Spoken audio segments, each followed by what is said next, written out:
Listen here as your Columbia City Eagles take to the court.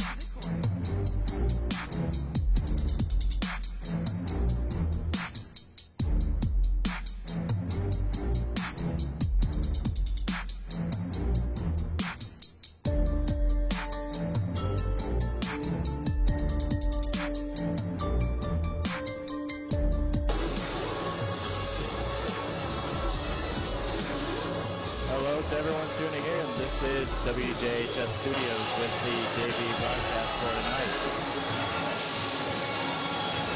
Between the JV match for your Columbia City Lady Eagles and the Goshen Junior Varsity Basketball team.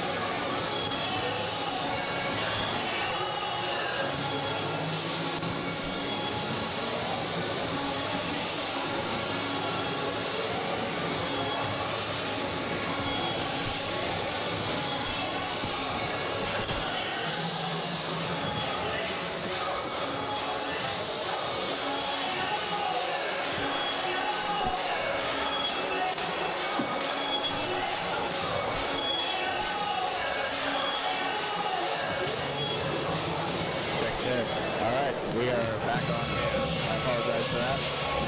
As I was saying, this is your broadcast for the Lady Eagles JV versus Goshen basketball match. Let's get into your starting lineups for tonight with about 6 minutes till tip-off. Your Lady Eagles starters will be number 12, Isabella Knitter. Number 20, Kaylee McMahon. 22, Peyton Bradbury. 30, Isabel Miller. And 40, Claudia Strack. A little more unique from what I have worked with. It's a little different from the last time I did a game. I believe it was Whitco, I believe. But anyways, I'm excited to see how this new lineup plays together and see the chemistry that they have with each other. For your Goshen JV starters, number 3, Jaylee Hernandez. 10, Mia Winship. 20, Valeria Chavoyo. 25, Layla Evans. And 35, Charlemagne Miller. I will be honest, I don't know too much about this Goshen JV squad, but I do know something about this Lady Eagles squad, and let me tell you that. It's a JV team, just like the varsity team, plays an aggressive defensive style, sometimes pushing with a full court press, and that can be deadly for some teams to have to try and power through. They can make getting to the basket extremely difficult. We'll see if Goshen handles their fare well against Columbia City's defense and see if they can match with the offensive firepower that Columbia City brings sometimes too.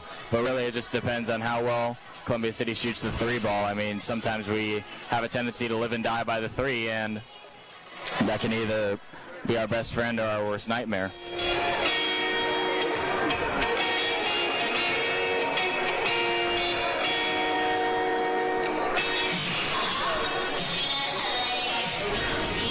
All right, about 4 minutes to go till JV game tips off. I've gone through the starting lineups, and I also want to wish everyone that's tuning in happy Thanksgiving, and I hope you guys have a great time bonding with everyone. But that's not what we're here to talk about. We're here to talk about Indiana basketball. As you know, your Lady Eagles I believe their only loss so far is to Fishers, which did quite well in the tournament last year, so it's not a huge shock that we lost to them, but the margin of victory was what the shocking part. Only 4 points the Lady Eagles lost by, so I'd say that this shows this team's resilience and strength and courage to face off against the big dogs of the state. And I would just I don't know, I feel like that's encouraging for me as a Lady Eagles fan. And Goshen, again, I don't know too much about them. I apologize for not doing my research, but we'll see how they handle later in the varsity contest. That's 3-minute warning till the tip-off of the JV contest. Lady Eagles still shooting around a little bit. Goshen appears to have gone back to their locker room, get prepared for the game.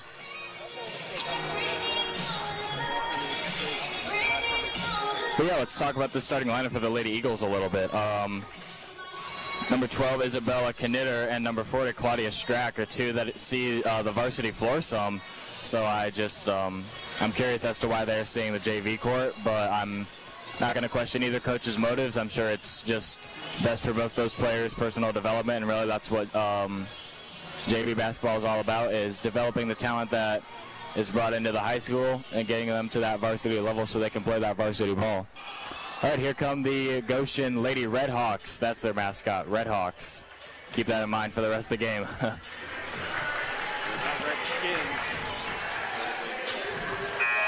No, not Redskins, Red Hawks. I apologize if I said that. Red Hawks. So it'll be another battle of the birds tonight. Red Hawks versus the Lady Eagles. It's got a nice ring to it.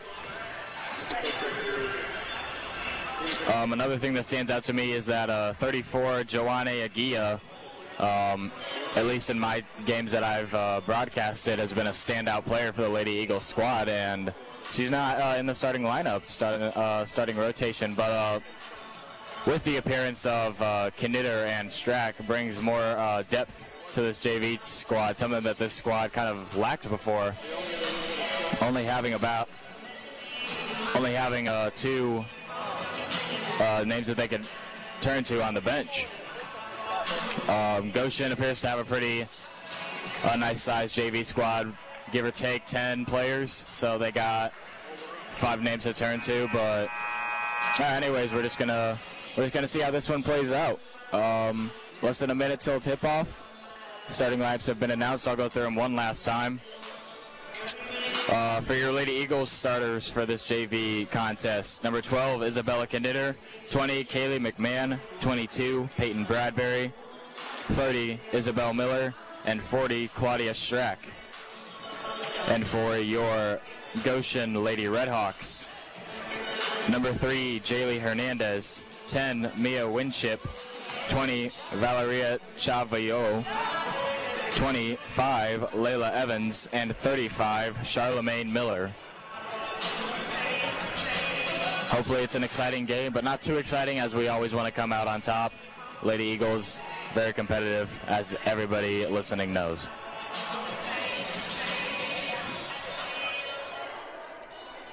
All right, clock winding down. Starting lineups are going to be announced into the stadium. Let's go through some keys for each team to win this JV contest. So for the Lady Eagles, it's just going to be to rely on that defense that's been so successful for them so far. Full court presses, zones, just break through to get to the basket. And another thing is that they're going to need to hit those threes early on to prove to themselves that they can and get hot as soon as they can. Goshen Lady Redhawks, of course, is going to be pushing through Columbia City's defense. If they can break through that defense, it'll be a close game, and sometimes a little too close to call. Number 12, Isabel Knitter. Number 20, Keely McMahon. Number 22, Peyton Bradbury. Number 30, Isabel Miller. And number 40, Claudia Strack. Lady Eagles coached by Brandon Marshall. Officials for this evening's contest, Mr. Wes Klein, Mr. Mike Leach. All right, contest about to begin. I believe Claudia Strack will most likely be taking the tip for us. Number 25, Layla Evans, lined up to take the tip for the Goshen JV Lady Redhawks.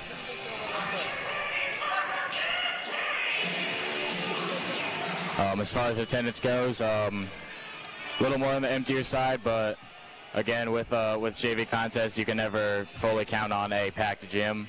But one thing that you can count on is that a gym will be packed for basketball, especially in Indiana. All right, Lady Eagles get the tip. Knitter passes it over to 22, Peyton Bradbury. Knitter gets it at the far wing, drives into the basket, takes it up, little short. Lady Eagles grab the rebound, passes it back out to the far wing, corrals it to the top of the key, over to the far corner, passes it in, nobody there. Claudia Strack gets the ball, little short, puts it back up, blocked, and Lady Redhawks get the rebound. No full court press, surprising from the Lady Eagles as they take it down to the far wing. At the top of the key, they pass it over to the far wing. Pass has a bit too much sauce on it, and it goes out of bounds. It'll be Lady Eagles ball. All right, Knitter gets the inbound, takes it across the half-court line, over to the far wing. Bradbury's there to get it. To this close wing, near corner. Knitter puts up a three. Too far. Lady Eagles get the rebound. Over to the top of the key. McMahon takes a shot at the top of the key. Too short. Lady Red Hawks grab the ball, met by a flock of Lady Eagles, and it'll be a jump ball in favor of the Red Hawks.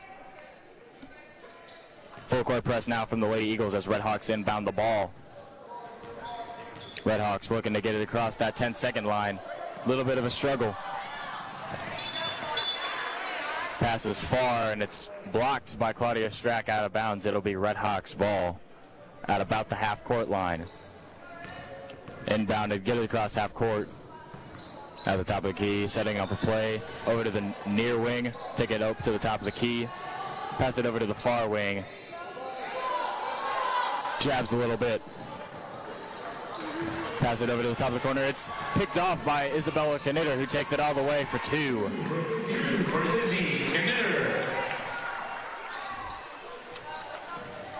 All right, Lady Red Hawks, again, trying to get across that 10-second line, met with a full court press by the Lady Eagles. Another far pass. This one's caught. And a pass to about the half-court line. Knocked around a little bit by the Lady Eagles. And a travel.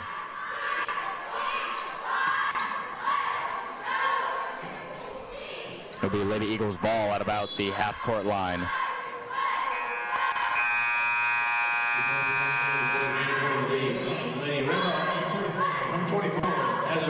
All right, Lady Red Hawks making a substitution. Number 24, Azaret Carnendez coming in for the Lady Red Hawks. Lady Eagles inbound the ball at the far baseline. Take it up to the top of the key, drives a little bit, pass it back out to the top of the key, over to the far wing.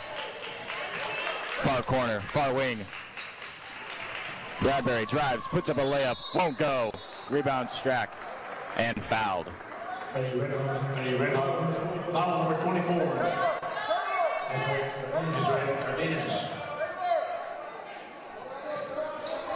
A little bit of confusion as Lady Eagles set up to inbound the ball. Passes a little long, goes through Strack's hands. McMahon's there to get it, drives in a little bit. Pass to Isabel Miller is knocked around a little bit. And it rolls out of bounds. Off the Lady Eagles, it'll be Red Hawks ball. Full court press getting set up. And the Red Hawks inbound the ball. Passing, desperately trying to get it across. Pass is intercepted by McMahon. Strack gets it at the top of the key, passes it over to the near wing, near corner. Bradbury puts up a three. Won't go. Rebound by Strack is knocked out of bounds. It'll be Lady Red Hawks ball.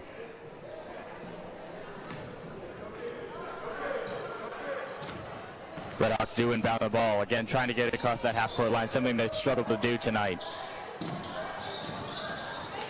Passes are intercepted by Bradbury, who drives. Passes to Knitter and steps out of bounds on the pass. Oh, no, does not step out of bounds. It's fouled. All right.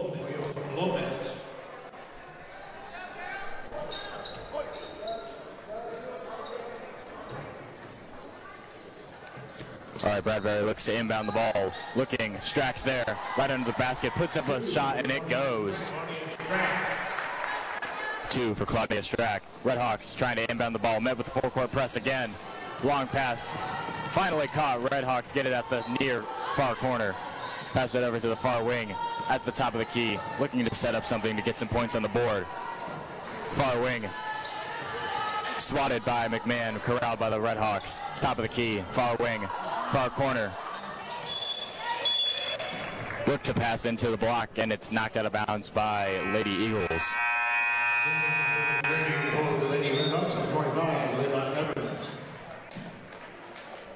Layla Evans coming back in for the Red Hawks, and out goes Charlemagne Miller. All right, Red Hawks are going to inbound the ball. Pass is tipped away.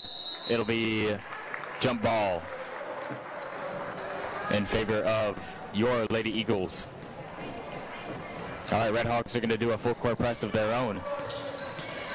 Aggressive defense from both teams so far. Probably looking for a low-scoring matchup tonight. Isabel Knitter gets it across the half-court line to the top of the key, passes it over to the far wing. Little sidestep back to Knitter at the far corner, pass it into the box. Isabel Miller passes it back out. Knitter drives a little bit, puts up a shot, and it's good. Goshen takes a little break to tie their shoe. Oh no, it was a fake, but Knitter picks up on it, intercepts the pass, and takes it in for another basket. Red Hawks inbound the ball. And Knitter almost intercepts another pass, but it's corralled by the Red Hawks. And a timeout by Goshen. That was an incredible read. I mean, you guys heard it. Even I was faked out by that Goshen little shoe tying trick, and they got me. But the one person on the floor that was not fooled was Isabella Knitter, who picked up on it, intercepted the pass, and took it in for two. Somebody's been watching their film.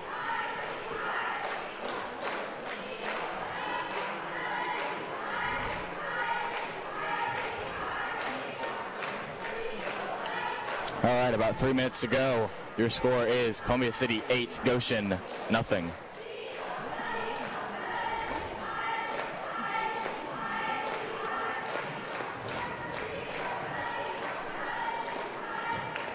So far, neither coach has really gotten too heated so far. I mean, I guess both teams are, both coaches are all right with how their team's been performing, especially Coach Marshall. He even showed a little bit of joy when Izzy picked up on that fake. I mean, any coach would. So far, nothing has really seemed to go Goshen's way, but let's see if they can turn that around with the remaining 10 minutes in the first half, including a 7-minute quarter that hasn't even started yet. All right, Red Hawks are going to inbound the ball at about the half-court line. They do. No half-court press. Red Hawks get it across the half-court line to the top of the key. Isabella Knitter almost gets another steal. It'll be a jump ball in favor of the Red Hawks.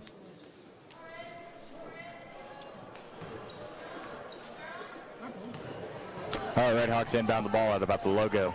Take it over to the far wing, looking for somebody to pass to. She has someone at the far corner, and they pass it over to the top of the key again, looking to set up an offensive play to get some points on the board. And another jump ball, Isabella Knitter. This time in favor of the Lady Eagles.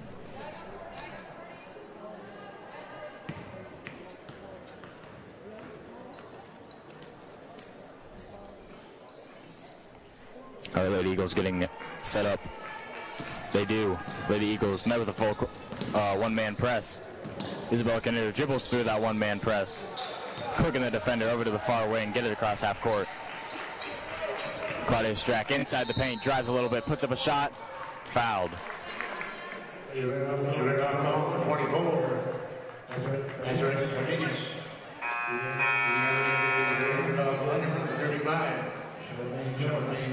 Charlemagne Miller coming in for the Lady Red Hawks, and Azret Carnendez coming out.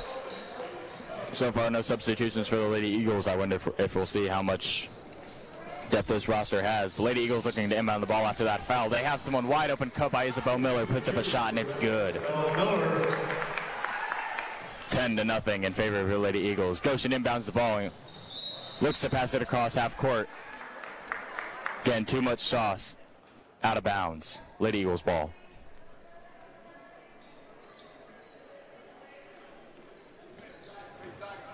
Lady Eagles inbound the ball. One-man press again by Goshen. Trying to put some pressure on the Lady Eagles. Knitter dribbles past, gets it across half court.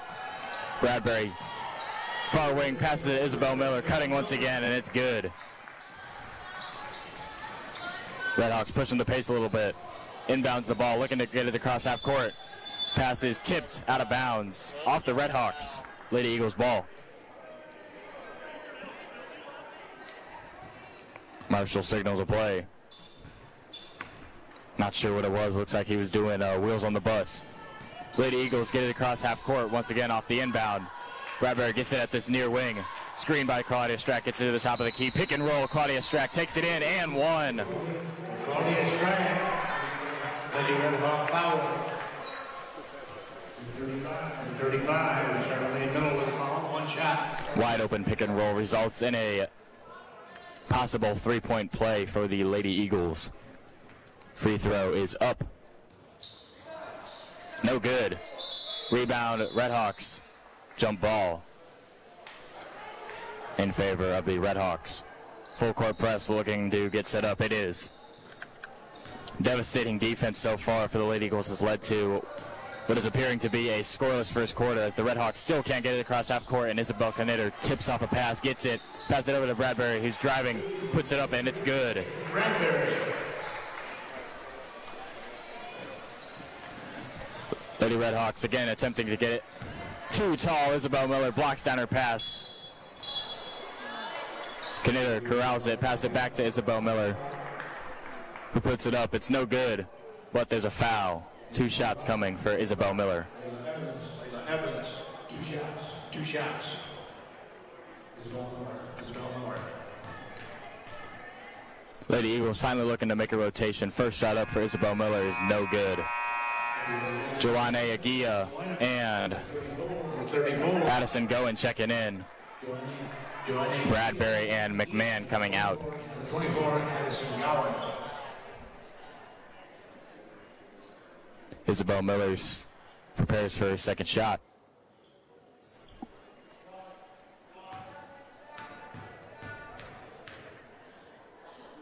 This one's up, and it's good. Lady Redhawks trying to get across the half-court line.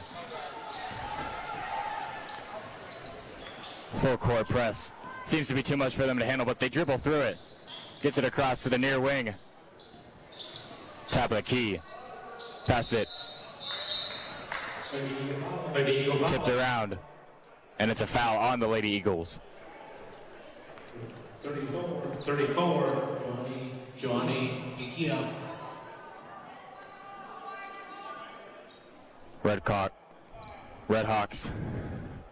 Redhawks getting pushed back a little bit to about the logo. Top of the key. Pass it over to the near wing. Back over to the top of the key. Pass tipped around by a little bit. Joanne Aguia almost corrals it out of bounds on the Lady Eagles.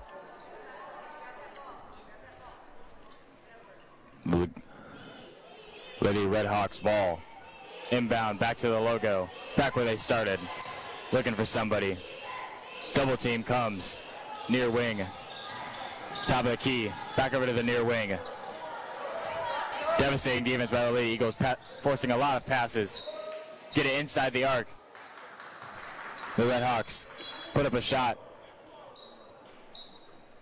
No good. Foul on the Lady Eagles. Redhawks ball.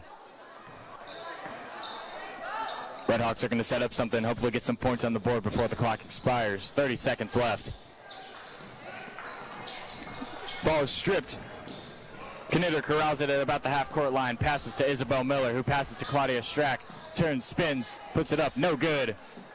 Lady Redhawks rebound. 16 seconds left. Can they get some points on the board before quarter ends? Takes it to the top of the key. Looks for somebody. Near wing. Top of the key. Over to the far wing. Looks for a cut. Has her. Puts up a shot. Blocked by Claudia Strack. Isabel Knitter corrals it. And that'll be your first quarter, ladies and gentlemen. Your score, Columbia City Lady Eagles 17, Goshen Lady Redhawks nothing. Pure dominance by Lady Eagles on both sides of the ball, taking mistakes made by the Goshen Lady Redhawks and making them pay on the scoreboard.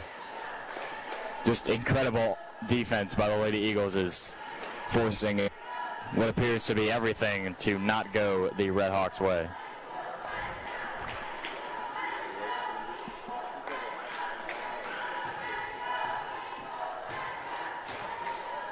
So far, the two varsity talents, Claudia Strack and Isabella Knitter, have been about what I expected them to be, just completely dominant on both ends of the floor. Claudia Strack grabbing rebounds, both offensive and defense, and Isabella Knitter getting steals left and right and taking them to the basket.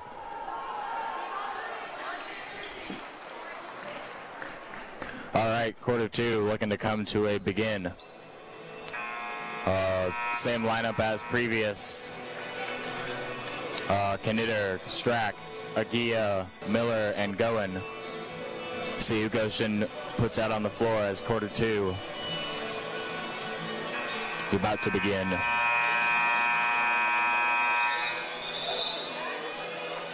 Exactly the same lineup they were rocking with in quarter 1. All right, Lady Eagles to inbound the ball to start the second quarter.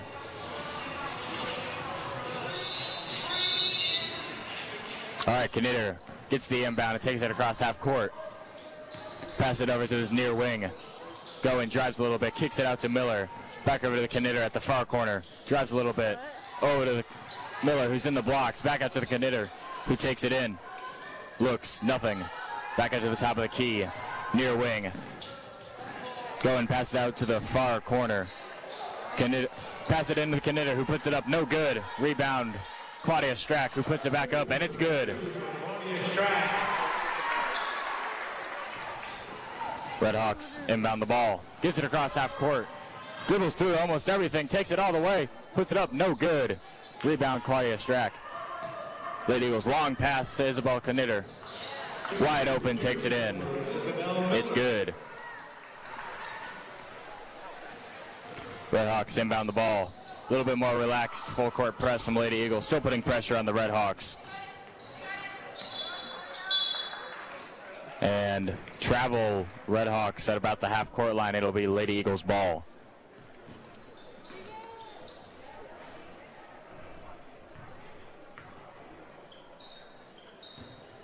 All right, Lady Eagles inbound the ball at about the half court line. Knitter drives a little bit. Pivots, looks for somebody. Nobody home. Pass almost goes out of bounds, corralled by Claudia Strack. Takes it over to the top of the key. Back out to Miller, far wing. Calls for a screen. Doesn't use it, drives a little bit. Kicks it back out to Strack. Does a drive of her own, puts it up. No good, but there's a foul. 2 shots coming.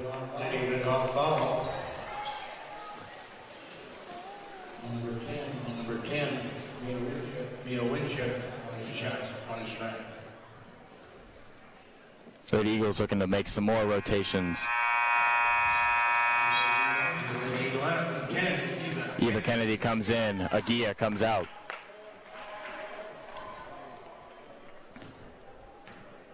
Claudia Strack's second shot. Up, and it's good. Both shots good for Claudia Strack. Redhawks inbound the ball. Bit more intense full court press by the Lady Eagles, but they do get it passed. Pass it over to somebody in the blocks. Drops the pass. Corralled by the Lady Eagles. Taken across to the half court line. Pass it over to Eva Kennedy, who puts it all the way up. No good. Rebound. Going. Up, no good. Rebound Knitter. Takes it back out. Slow down the game a little bit. Over to this near wing. Claudia Strack on the cut. Puts it up, and it's good. Redhawks inbound the ball. Able to get it across half court. Pass it over to about the logo, top of the key. And another pass goes straight through Redhawks' fingers. And the Eagle foul. And Lady Eagle foul as they're trying to corral it. Looks like a bit of a shove from the back. Redhawks ball.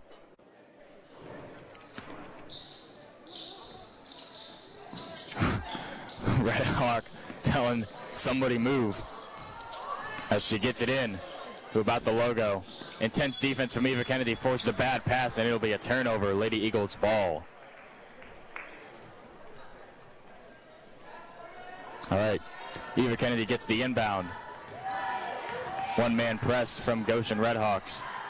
Kennedy gets across half court, kicks it out to the far wing, who then kicks it out to the top of the key. Near wing. Pick and roll wasn't there. Isabel Miller puts up a 3. Near wing won't go. Rebound Knitter puts it back up. And it's good. Good for 2. Redhawks inbound the ball. Pushing the pace a little bit. Met with, again, a full court press. Stifling. Stolen by the Lady Eagles. Strack takes it all the way. And it's good. Knocks down her defender a little bit. Goshen coach not too happy about the no call. Felt there should have been a foul. Inbound is stolen by the Lady Eagles. Eva Kennedy kicks it over to Claudia Strack, wide open in the block for 2. Redhawks catch the Lady Eagles sleeping a little bit. And Eva Kennedy going for the steal, bumps a little bit. That'll be a foul. Redhawks ball.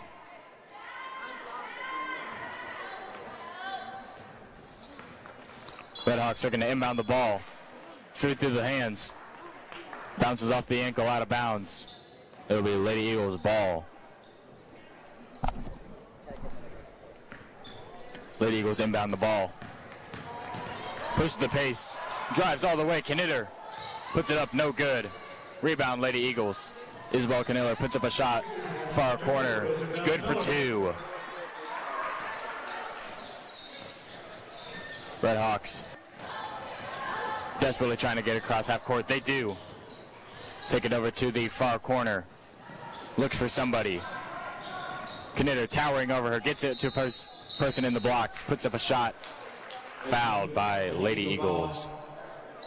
2 shots coming for the Goshen Lady Redhawks. They're going to put some points on the board about 4 minutes into the second quarter.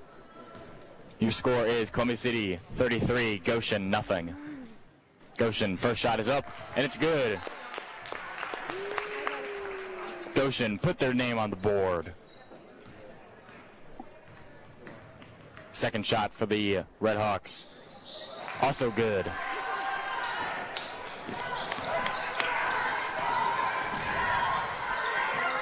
Redhawks coach screaming at their players to get back on defense. Columbia City, long pass, sets up a play.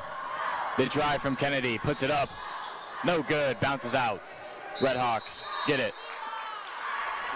Lady Eagle fouled. Fouled by the Lady Eagles. Eva Kennedy.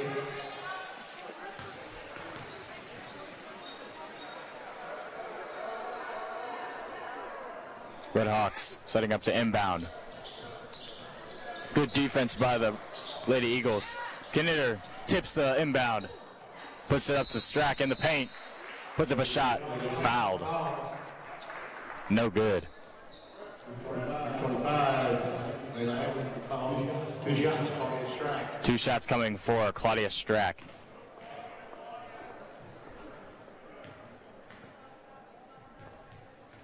All right, her first shot is up. Bounces out. Reporting in for the Lady Redhawks, number 5. Redhawks making a substitution in between shots. Takes out what looks to be their 5. Looking to play some small ball, maybe get around the Lady Eagles block defense. Claudia Strack, second shot up. Bounces out as well. Redhawks grab the rebound. Great defense by the Lady Eagles. Also off the Lady Eagles. Redhawks ball, looking to inbound.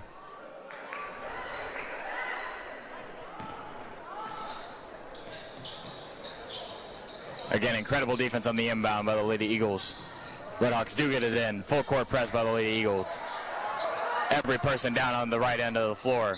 Tipped ball by the Lady Eagles will be a jump ball in favor of the Lady Redhawks. Third inbound, trying to get it across the half-court line.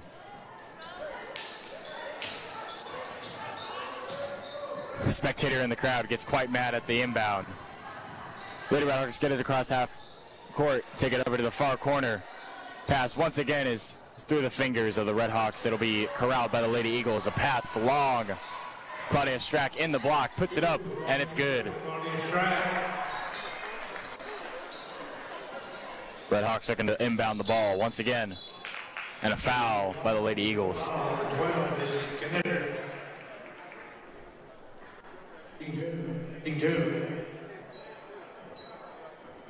Redhawks once again trying to inbound the ball. Oh. Some confusion on the floor right now. I'm not sure what's happening. It might have been a foul on the... Oh, it's a 5th foul. I got my assistant to tell me that that was the 5th foul on the Lady Eagles, so every shot now is a shooting foul. Redhawks' first shot is up, no good.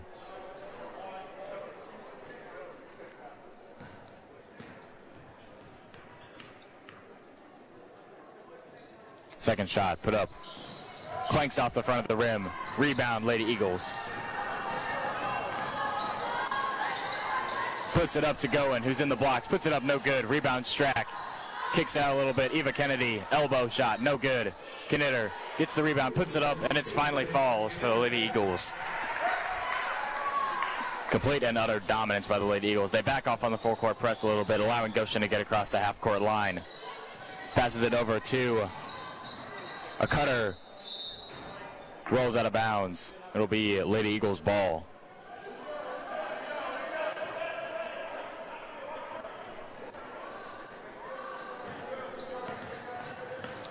Lady Eagles, one-man press, 2 inbound. Isabel Knitter takes it all the way, puts it up, and it's good. Incredible performance by Knitter tonight. Getting steals and turning them into baskets like it's nothing. Lady Eagles inbound the ball. Lady Redhawks inbound the ball. Get across half-court line. Dribbles into the far corner. Puts up a shot, won't go. Lady Eagles inbound the ball. Far pass to Claudia Strack, who puts it up. No good. Knitter gets the rebound. Kicks it back out to Goen. Kicks it back out to Kennedy. Top of the key. Sets up a play. Back over to the far wing. Near wing. Pass to Claudia Strack is intercepted by the Redhawks. Redhawks take it across the half-court line. Back over to the far corner. Looking for somebody. Once again, the Redhawks 5 loses control of the ball. And it'll be a far pass by the Lady Eagles over to the far corner. And it's a shot for 2, and it's good. Redhawks no longer facing a full-court press from the Lady Eagles. Gets it across half-court line to the logo. Met then by defense. That'll be a 5-second violation. Good defense by Eva Kennedy. Forces the turnover. Lady Eagles looking to inbound the ball. Redhawks making a substitution. Layla Evans goes in and Charlemagne Miller comes out. Lady Eagles inbound the ball. Met with a one-man press by the Redhawks, per usual. Up to the top of the key. Looking to kick it to this near wing. Claudia Strack drives a little bit. Kicks it back out to the far corner. Far corner. Puts it back inside to Claudia Strack. Puts it up, no good. That'll be halftime. Your halftime score, Columbia City 41, Goshen 2. As you can tell by the scoreboard, just complete and utter dominance by the Lady Eagles.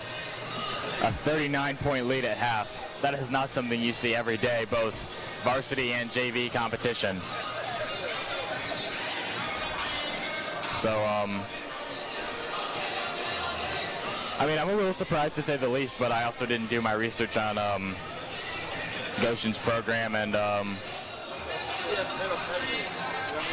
what they train their girls on. So, varsity lineups starting to shoot around a little bit. A little bit of an injury by a Redhawks player getting up, limping off the court for the JV, who is number 10, Mia Winship. The point guard for the Redhawks. I hope she's okay. She's been working her tail off on both sides of the ball. All right, got some stat updates. Your leading scorer for Lady Eagles will be Claudia Strack with 16. Knitter close behind with 12, and Isabel Miller with 9. Goen and Bradbury both have 2 of their own. Leading rebounder for the Lady Eagles will actually be Knitter with 7. 6 of them being offensive, and incredible. 6 offensive rebounds. Claudia Strack and Isabel Miller each have 4 of their own, and Eva Kennedy has 2. Isabella Knitter with 6 assists, Eva Kennedy with 3, and the flock of Eagles with 1. All right, leading scorer for your Goshen Redhawks, Layla Evans with their 2 points off of free throws. She is also their leading rebounder with 2. And, of course, no assists to count for the Goshen Redhawks, as both of their points are off of free throws. There's not much more to sum up this first half other than utter dominance by the Lady Eagles on both sides of the ball, but especially the defensive side, picking off passes left and right, blocks, steals, the whole shebang, really just taking anything they can get and taking them to the basket to get points. And the scoreboard reflects that, the performance on the court reflects that. They were just clearly the better team today. But with that, the game's not over. We still have a second half to play, which I'm not sure if the Lady Eagles are going to play Strack and Canute. They may sit them for the second half in order to keep them somewhat fresh for the varsity competition later. Like I said, I'm not sure how they're going to play them now that they're playing both JV and supposedly varsity ball, as they're still listed on the varsity roster. Yeah, interesting events all around.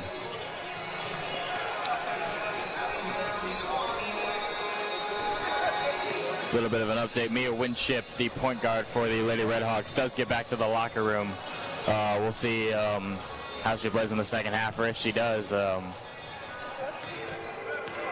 once again, it's always just a shame to see a player get hurt, whether it's an Eagle or the opposing team. It's just not something you want to see. Went off holding the back of her head, which, of course, is never too great of a sign. She may have gotten, I don't know, bonked going up for a rebound or something, but yeah, just hopefully she wasn't knocked up too hard.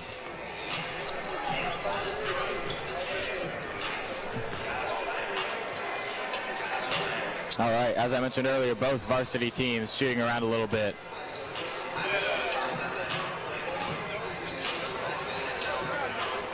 And got a little streak going of three-pointers made for the Lady Eagles. 1 made,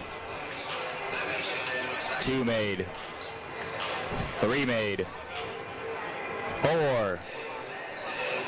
Cuts it off at 5. All right.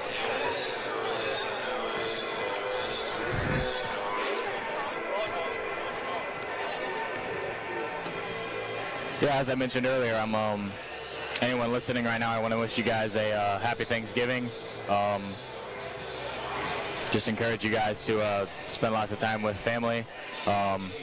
If you have any locally, of course, and even those traveling, just everybody who could be listening right now, just happy Thanksgiving. Lots of things to be thankful for, and I hope that you guys recognize that. Once again, streak starts up for the Lady Eagles, making threes. They're absolutely hot in this shoot-around. Looking over to the Redhawks side of the shoot-around. Not going so well.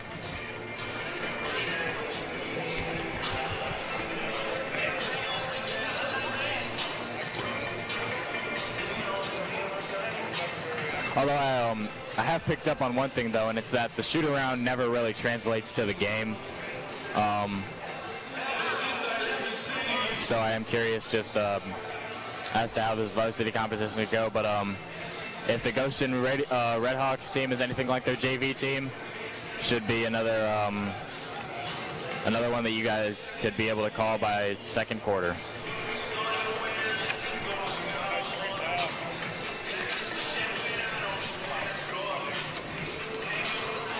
One key factor that I would like to point out is the inside passes for the Redhawks have not fallen apps at all tonight. I mean, every single one appears to go through the hands, and it's just, at that point, Lady Eagles are ready to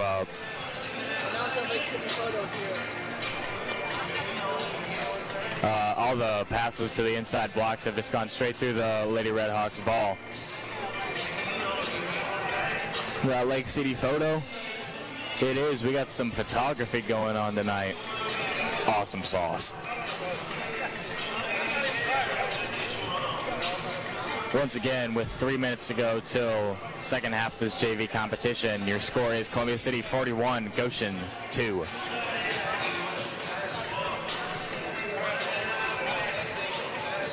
Fouls, of course, reset, but as it was previously announced, Lady Eagles got up to 5 fouls in the second half, which then meant any foul then would turn into 2 free throws for the Red Hawks. So we'll see if the Lady Eagles can calm down on the fouls a little bit. All right, speaking of Lady Eagles, out they come, and it does look like Knitter and Strack are missing from the lineup. So it'll be the good old days with Kennedy, McMahon, Bradbury, Goen, Miller, Morrow, and Aguia. Strack and Knitter probably starting to prepare themselves for possible varsity action tonight.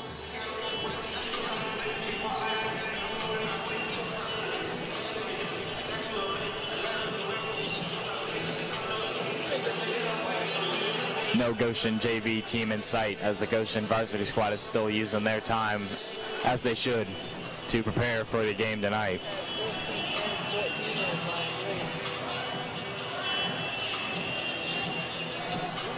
Gym beginning to fill up a little bit with anticipation for Lady Eagles basketball. I just want to give a quick shout out to Columbia City. Of course, I've been a student here for elementary school, middle school, and now high school, but I admire the way how we travel well for sports and how we can go to a away basketball game or an away football game when the season comes, and we can absolutely pack the away stands, sometimes belittling the home crowd. And so that's just something that I really admire, is sort of the patriotism, is that the word I'm looking for, about Columbia City. And it can really intimidate opponents. I mean, I'm not sure about the broadcasting situation for the Hall of Fame Classic tournament last year for the Lady Eagles varsity team. But we absolutely filled the Newcastle Arena, which is one of the larger ones in the nation, I believe. Larger high school gymnasiums in the nation. And it really sounded like a home crowd. I mean, there was a student section. There were bands there. It was really just a great time all around, and I enjoyed getting to be there and watching all the excitement unfold. Of course, with the Lady Eagles coming out on top. But I do believe that along with the obviously strong and talented team that we had last year, a factor that played into their great performance at that tournament was the crowd there, just showing their support. And of course, it's always hard to play when there's a student section in the team. I mean, in the gymnasium. So yeah, I just one thing that you can always look forward to about Columbia City is the large crowds that show up for the sports. All right, clock winding down. Second half of JV basketball looking to come to a start. Lineup for the Lady Eagles starting the second half. Kennedy, Aguia, McMahon, Bradbury, and Morrow.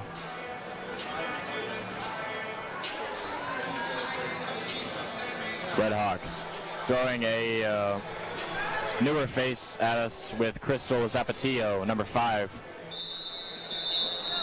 She looks to be taking the place of Mia Winship, so it doesn't look like she'll be playing much this second half. All right, Lady Eagles inbound the ball, and a travel immediately turn over the ball to the Red Hawks. Red Hawks inbound the ball. No full court press anymore coming from the Lady Eagles. A bit more relaxed for the Lady Red Hawks. Get it across half court and take it over to the far wing. Kicks it out to the far corner, who then kicks it back out to the far wing. Aguia, Bradbury, looking to get the ball. And pass by the Red Hawks is Intercepted by Kennedy, who takes it all the way, puts it up, no good. Aguirre with the rebound. Back out to McMahon, who puts up a three. Off the front of the rim, won't go. Rebound, Red Hawks. Eagle Bucket, 10, Eva Kennedy. And another foul on the Lady Eagles. It'll be Red Hawks ball. Eva Kennedy, that's her third. Red Hawks inbound the ball. Get it across half court. Met there with the defense that has kept them to 2 points this whole game. Far wing, holding the ball, trying to get something. 5-second violation. Turnover, Lady Eagles ball.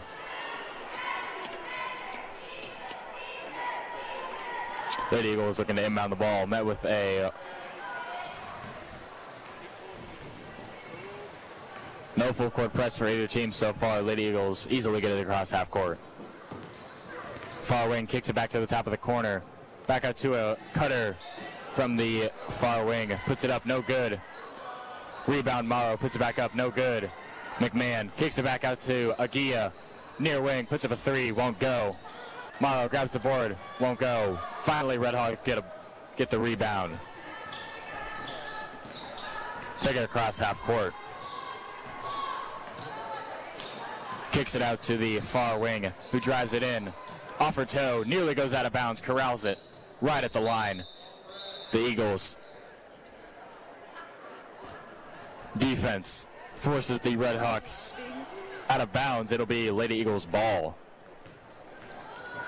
Lady Eagles inbound the ball. No press, get it across half court. Drives to the far corner. Kicks it to McMahon, who also bounces it off her foot. Passes it out over to Bradbury. Passes it over to Aguirre. Cuts in. Steps through. And it's up and good for Aguirre. Impressive step through and Euro step. Yeah, Euro step by Aguirre.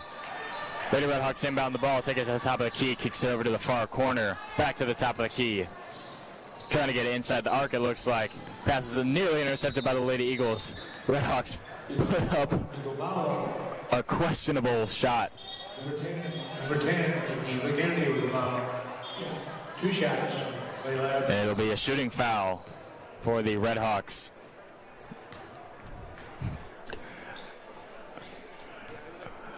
Evans looking to cut the lead down to 40 with his free throw. Clanks off, no good.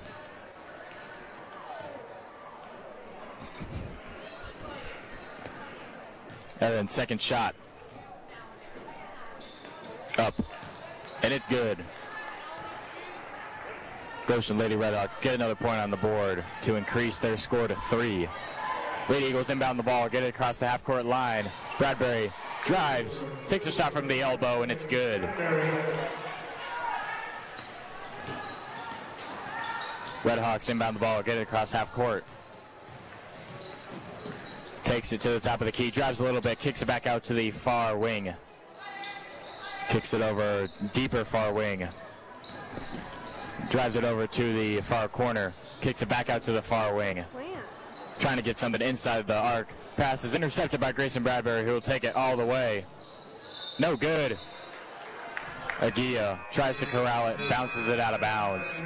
Some regret on her face as she bounced that ball out of bounds. Red Hawks looking to inbound the ball. They can definitely feel it. It's easier to get across half court now that there's no stifling full court press by the Lady Eagles. Still, defense is meets them right at the arc. Eva Kennedy looking to force another 5-second violation, and she does. Incredible defense by the Lady Eagles, sticking with everybody, taking away all options. That's their third 5-second violation forced of the night. Lady Eagles inbound the ball after that. Get it across half court. Takes it to the far corner. McMahon drives a little bit. Loses the ball out of bounds. Red Hawks ball. Red Hawks inbound the ball. Get it across half court. Top of the key. Once again takes the ball. Will it be another 5-second violation? Does she have anybody? She does this time. Gets it over to this near wing. Holds the ball. Another possible coming up. Another 5-second violation. Lady Eagles ball.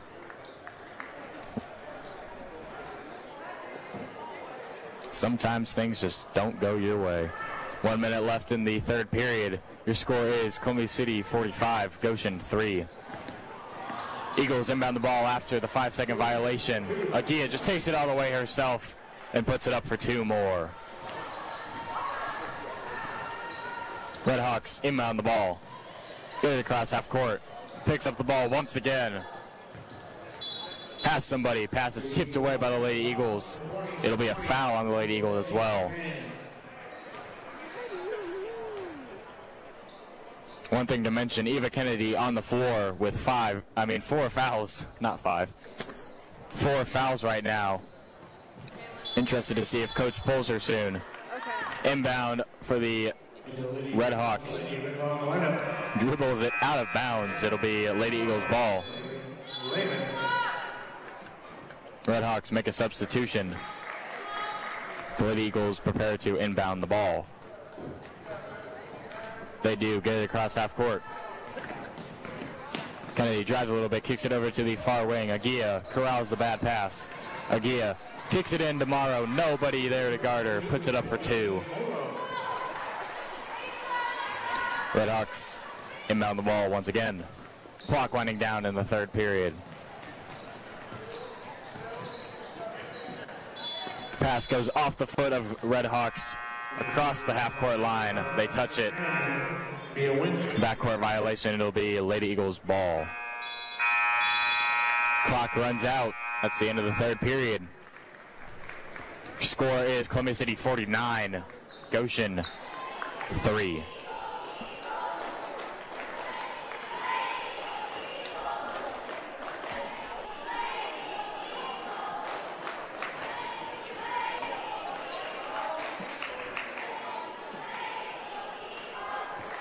Both teams preparing for a close and competitive fourth quarter. No, I'm kidding.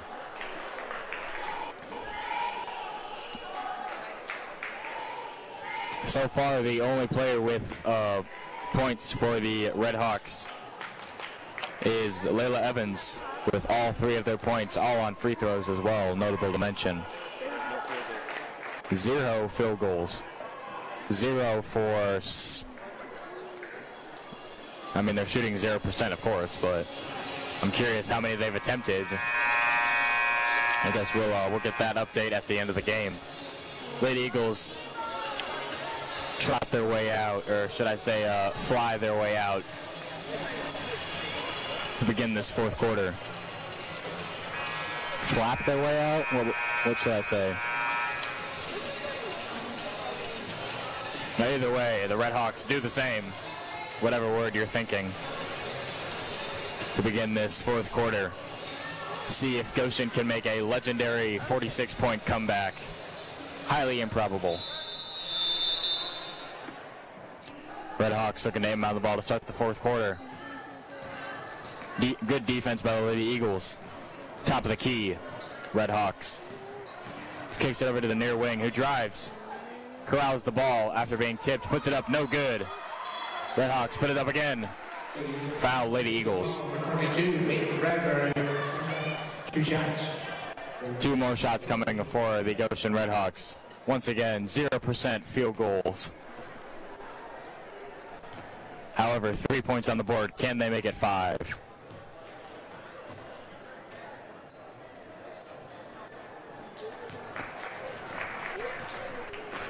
First shot is up, no good.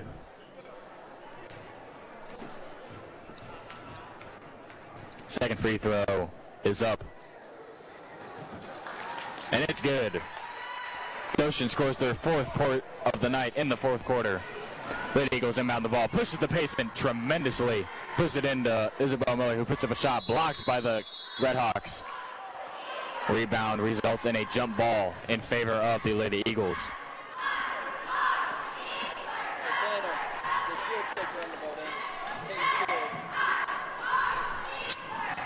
Lady Eagles inbound the ball, cut by Kaylee McMahon, puts it up, no good. Rebound, Isabel Miller, puts it back out to Joanna Agia. Hezes drives a little bit, puts up a floater, no good. Redhawks ball. Redhawks inbound the ball, get it across half court to the far wing. Backcourt violation.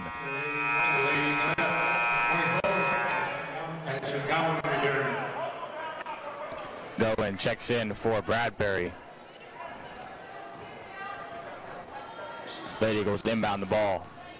Take it across half court. Lady Eagles kick it into the block. Nobody there. Isabel Miller gets it. Exciting news to announce at the next timeout. Redhawks. Wow. Inbound the ball, take it all the way to the far corner, and hucks up a three, and it's good. That'll be their first field goal of the night. Oh, it was only a 2. But still, they made a field goal. That's the main shocker here. Oh, they call it a 3. Incredible. Takes their score up to 6. Lady Eagles inbound the ball after a foul. Shot from the elbow by McMahon is good.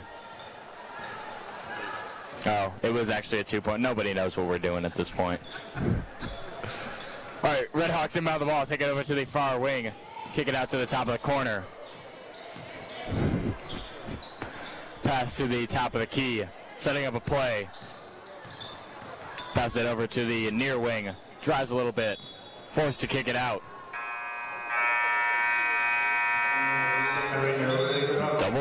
Double dribble?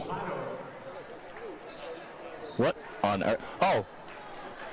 Mia Winship is back in the game.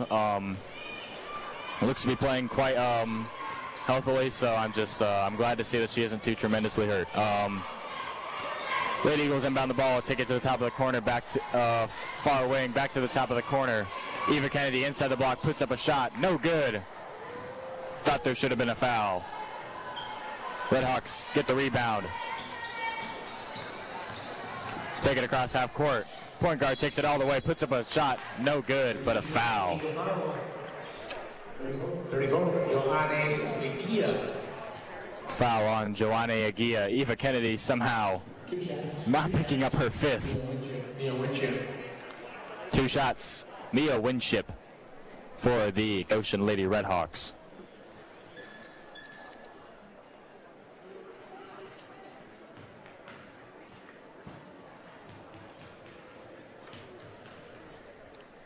First shot is up.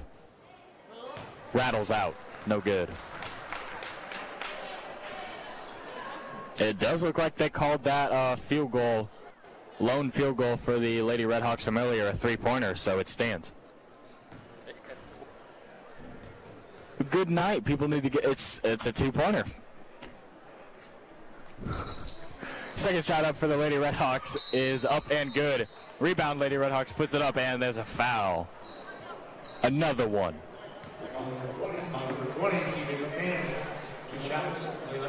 Number 25, Layla Evans.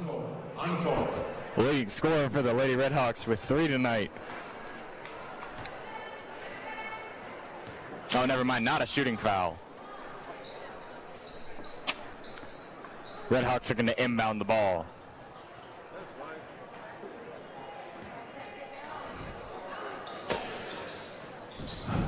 All right, Redhawks inbound the ball.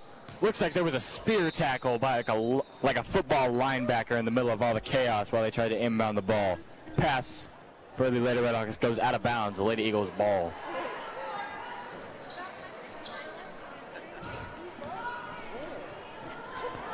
Lady Eagles inbound the ball, met with a one-man press.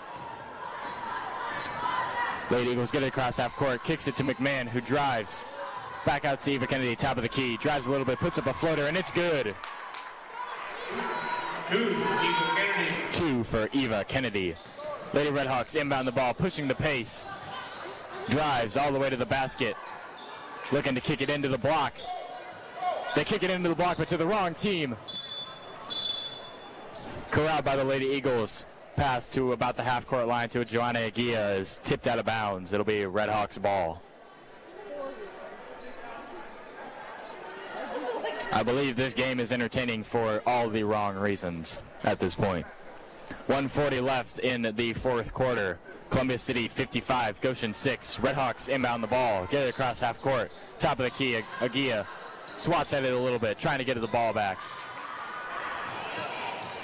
Nearly forced a 5-second violation.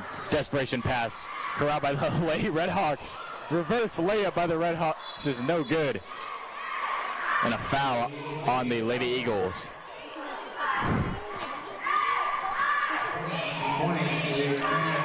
25.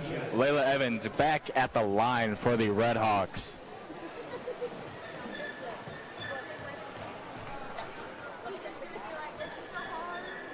Free throw is up, no good.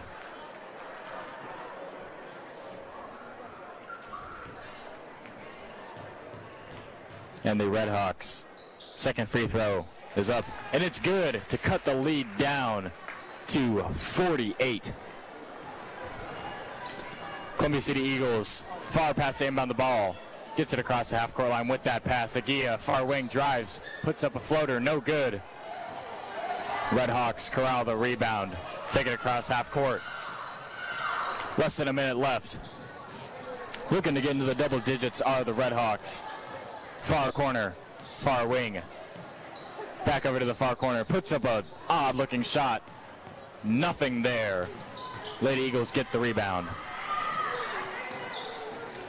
Get it across half court to the far wing. Back over to the far corner, who drives over to Agia at the far wing. Kicks it back out to the top of the key. Far wing. Holds the ball a little bit, looking to run the clock out. Lady Eagles. McMahon, near corner. Eagles now looking to make the same mistake they did a few games ago where they ran a play. Bad sportsmanship. Lady Eagles just passing the ball around, running out the clock, 10 seconds left. Redhawks coaching staff getting extremely frustrated with the defense. Redhawks playing hard till the end. Final score, Columbia City 55, Goshen 7. I am so interested to see the stat sheet for this game. It's very much so possible that Strack and Knitter could have been your two leading scorers for the Lady Eagles, only having played the first half. Regardless, Eagles come out on top by 48 points. Yes, 48 points. One lone field goal made for the Goshen Redhawks. Supposedly a 2, supposedly a 3. I guess we'll never know. All right, your leading scorer, I was correct. Claudia Strack with 16 points made in one half. Knitter behind her with 12 made in one half. Isabel Moore then behind them with 11. Agia and Bradbury with 4 points of their own. Goen, Morrow, McMahon, and Kennedy with 2 points. Leading rebounder for the Lady Eagles will be Knitter with 7. Miller and Strack with 4. Kennedy with 3. And a flurry of Eagles with 1.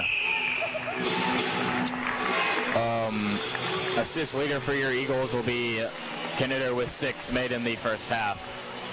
Varsity competition looking to gear up a little bit. I'm going to finish up this stats so we can transition to that.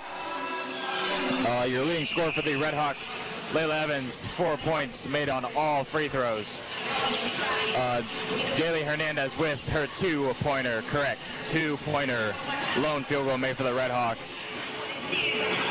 And Lehman for the Redhawks with 1 point of her own. Overall, as a team,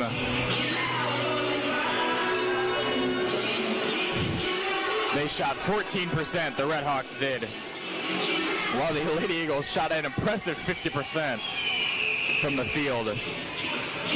Incredible.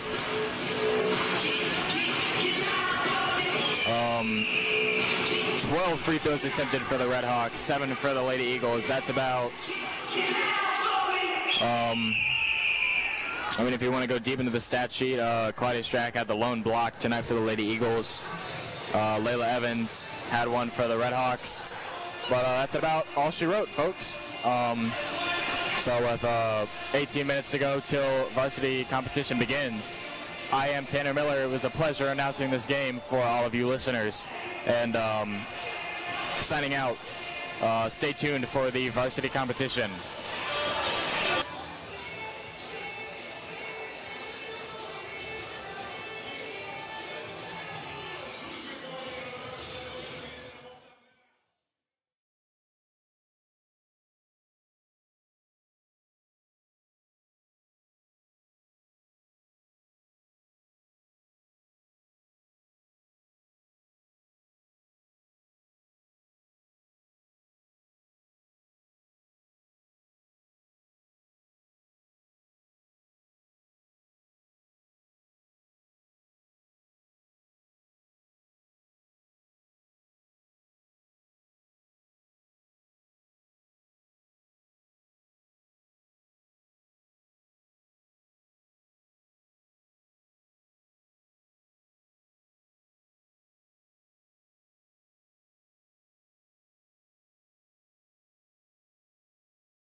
All right, well, good evening, everybody. Welcome to Columbia City basketball.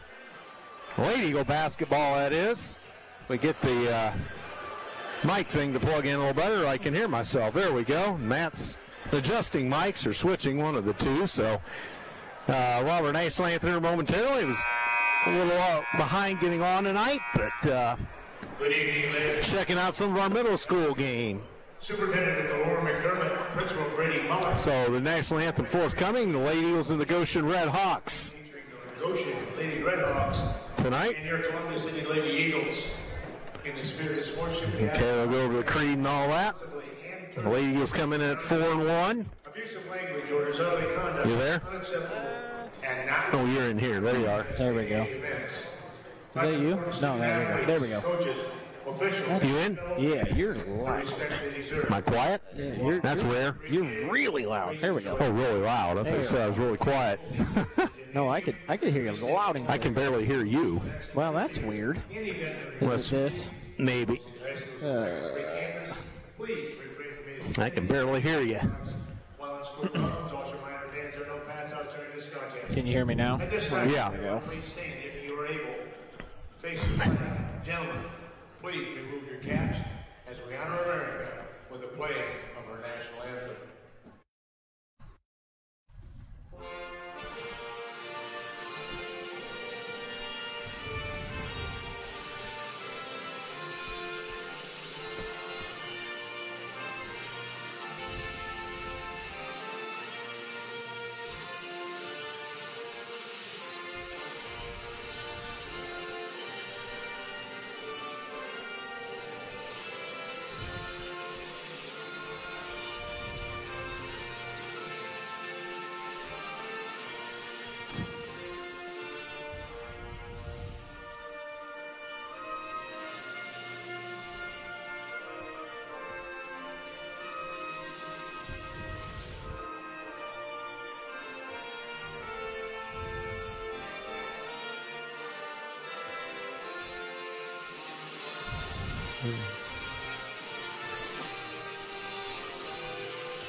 All right, national anthem here tonight, Columbia City High School. And now let's meet The Lady Eagles and the Goshen Red Hawks. starters. Number 3, Jaylee Hernandez. Number 10, Kaylin Marco. Okay. Number 14, Mia Winship. Number 20, A little less crowd tonight, but 21, Yesenia Yeah. obviously Goshen didn't Mia Chris. travel overly well. So, Barely at all. did you get their record? I can't. Number 5, Mila Yodi. So the starting lineups. 11, Soren Lavoy. Let's see. Number 5, Jaylee Hernandez. Check that. Scratch that. Avi Yordy is the first starter. No positions listed. Number 24, Brenna Yoder. And Soren Revor. Sean Hill. Sean Hill is the head coach. 9 setters for your ladies. Saran Watt, a freshman, wears number 15. That's a kind of an odd name for this day and age. 22 is Taryn Hill, a junior, and number 24, Brenna Yoder. Claudia Strike. Never a shortage of Yoders up to the north. No. Olivia Kidd. So, for Columbia City, we're going to see the lights go out. It's going to be Lady Ziliak, Addie Baxter, Tora Howard, Leah Hurdle, and if I can see my sheet here, Anissa Tackle will be the starters for the Maroon and Gold tonight. What's their record? 3-3. 3-3. They, we scrimmaged South Bend, Washington, right? So, Yeah. Let us know at the station if you're hearing everything all right. South Bend, Washington beat them 93-14. 93-14 is what. Yeah, I South Bend, heard that. Washington beat them, 93-14. So, I mean, we'll see, I guess. Yeah, we'll see. So the music being nice and loud, the hype video. So we'll change loud and clear, says Coach McGee. I don't know if our 8th graders won over there, but I left with 25 seconds to go in a tie game. Oh, but maybe Coach McGee, he'll have that result here.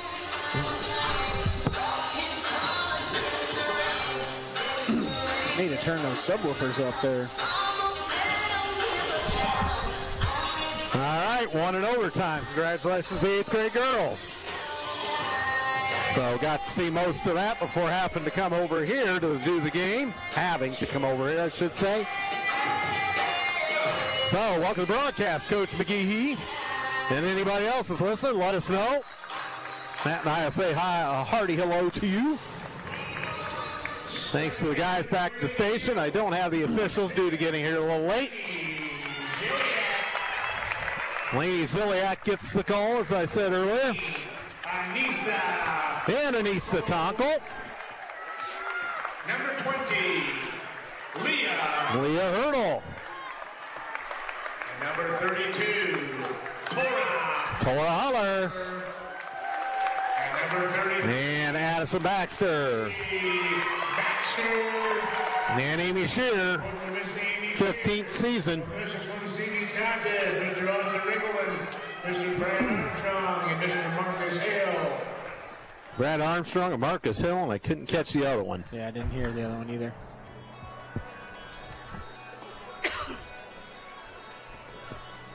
So Goshen, the red uniforms, gray numerals.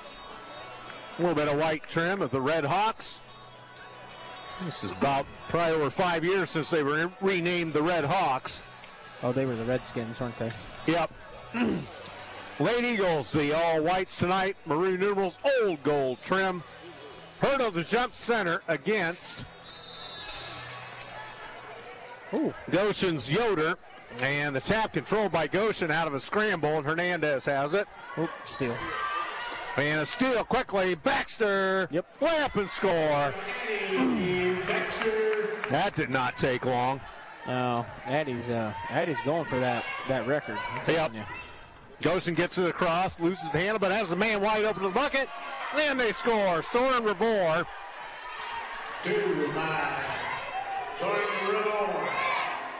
So that puts the Red Hawks on the board. 2-2, 22 seconds in. Holler in the deep baseline corner for the Eagles. Up the wing Hurdle. Top of the key, Tonka whips it left side. Further down the left corner. Ziliak back to Baxter. She'll drive. Run out of room. Finds Holler. Layup and score. Nice pass. Holler went for 20 the other night. I saw that. And, of course, Addison Baxter led us with 26. Two scores and 20-point margin. Now they get a layup. Score. Taryn Hill. And she can be a force under there. About 6'2". She's the last of those sisters. Yep. And a Goshen steal. Here comes Watt. Watt up the right side. Travel. Gives it back up to Yordy. Yordy with the left hand to the block. Stops. Gives it off now to Yoder. And back up top comes a Watt. Travel. Watt throws it into traffic, knocked away. Stolen by Columbia City. Tora Holler. And Hurdle races up the left side into the front court. Hit it. Baxter, oh boy, she got a quick first step there. That was a she got away with travel there. Missed the shot, however. Loose ball, Eagles. Hurdle in traffic, Holler. Anissa Tonkel a three. That's a little long. Rebound cleared by Taryn Hill. Then Hill gives it to Yardy. Yordy, I should say. So a 4-4 contest. 6:05 to go, first quarter here at Columbia City High School, and Goshen threw it away. Good hustle. Yeah. I still can't hear you worth a darn, but I don't know what the deal is. Can you hear yourself talking? Yeah, I can hear myself. Well, that's weird. I feel like I'll just turn myself up a little bit. Is that better? Yeah. Hey. All right, Tonkel loose, left corner up the wing, Ziliak for Columbia City. Hurdle high right. Hurdle cross court. Ziliak high left, looking in from the arc. Bounce pass to Holler traffic. Hit it. Back across. Baxter a three. Yep. Bingo! Great ball movement by the Eagles there. And we put the pressure on him. Here's Yordi in the backcourt. Yordi being badgered by Ziliak, almost picked. Yep. Baxter will pick it now. Baxter all the way in, layup, score. So just like that, the Lady Eagles go up by 5. And the Red Hawks on the under duress here.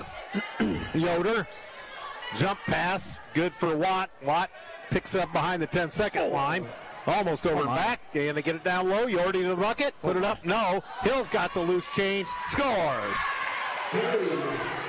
Taryn Hill. So Taryn Hill Swing it. has 2 for Goshen, 9-6 our score, 4:52 to go in the first. Hit it. And Holler a 3. Ooh. That's going to be a little long. Rebound Goshen, but it ricochets to Hurdle. Hurdle into the paint, kicks it out. Holler. She'll put it on the floor with it back to Hurdle. Fakes the 3, tries the baseline. Holler turn around in the paint. No good. Tackle the loose ball. Tackle with it to Baxter. Baxter to blocks. Nice hop, skip and a jump. And one. Score and the foul. 2 for Maddie Baxter. So Baxter with a couple. Number 24. 24. Brenna Yoder with the foul. Into the red. Brenna Yoder the foul. First foul of the ball game with 4.5. They've let him play. Yeah. Maddie Baxter, 1 shot. So Baxter 1 shot. Let's see how many she is from that all-time scoring record. Well, she's already in double digits, so. 3-point play the old-fashioned way, 12-6 C-City.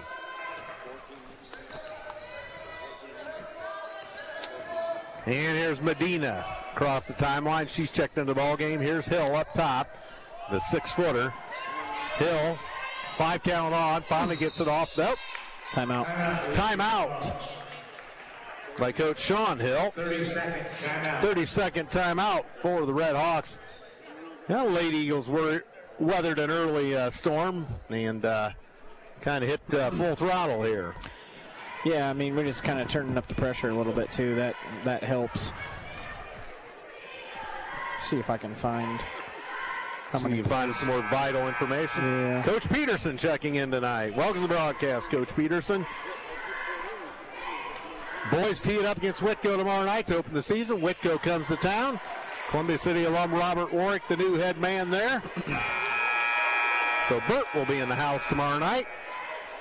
I'm sure he'll be funny to watch, Coach. Should be interesting.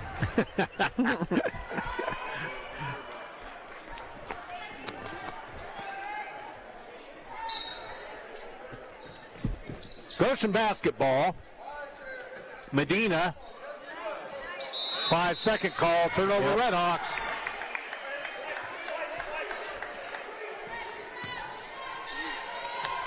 So 4:12 to go. Here come the Lady Eagles leading by 6.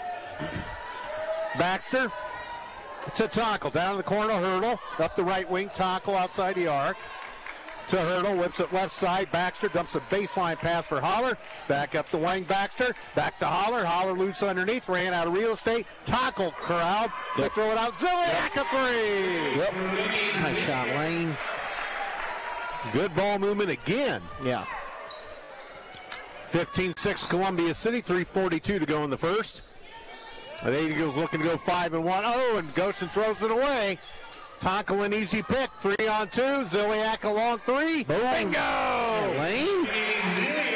Nothing but net. Rain and threes. 18-6. And here is Medina in the backcourt. She's all tied up. Timeout Goshen. Their second timeout. Full timeout. Full timeout. Full timeout. As I don't think they're handling our pressure very well, no doubt about it. Nah, struggling a little bit with that. So we'll try to tell you about an underwriter or two. I didn't bring the sheets in, so I'll have to find them on my handy-dandy phone here. Which Matt Curry says I need a new one. Oh, my gosh. You're not the only one. You got to help me get a deal somewhere so I don't have to spend $1,200 on the darn thing. All right. Move Over Ice Cream, the dangerous unicorn explosion. It's strawberry shake, all topped with whipped cream, sprinkled strawberries, Oreo cookie, and cone stuffing. Move Over offers handmade desserts from scratch. Move Over is a plant-based ice cream shop for those with either sensitivity to dairy, food allergies, or are taking a more healthy approach. Blue Over offers a variety of family sundaes, self-serving, gluten-free, nut-free, sugar-free desserts that pair with ice cream. So check out Blue Over Ice Cream. That dangerous unicorn explosion sounds dangerous. It sure does. All right. On the 17th, that was after Fishers. How many points did she have at Snyder? Is Fishers? No, it's Snyder. I don't recall. I know she had 26 the other night. Yeah, she We had could probably 26. get it in the book at halftime. Yeah. That was Valpo. She had 26, right? Yeah, Valpo, I'm sorry. So the only one we're missing is Snyder. We can look at it in the book at halftime. You I bet I can. can find it on. All right, Revore into the ball game. She's all tied up. Revore still with the basketball. Goes it for Hill and traffic. No further play. A Columbia City foul. And Leah Hurdle, I think, is the guilty party. Yes. It's 2 fouls in the ball game. 3:02 to go. First quarter, 18-6, Columbia City. And Medina to throw it in. She drew a 5 count last time, and there it is again. I don't know if anybody was exactly moving, but. Oh, she had 29 against Valpo and 26 against Snyder. And down low, here's Holler. Holler tied up, back to the baseline corner. Ziliak flushed out of there, across for Baxter. Into the corner, Tonkel pump fakes, shakes and bakes, throws it across now. Left side, here's Ziliak tied up, gives the Hurdle. Up top of the little room is Tonkel. Tonkel back to Ziliak. She tries the baseline, back to Holler. Swing it. Oh.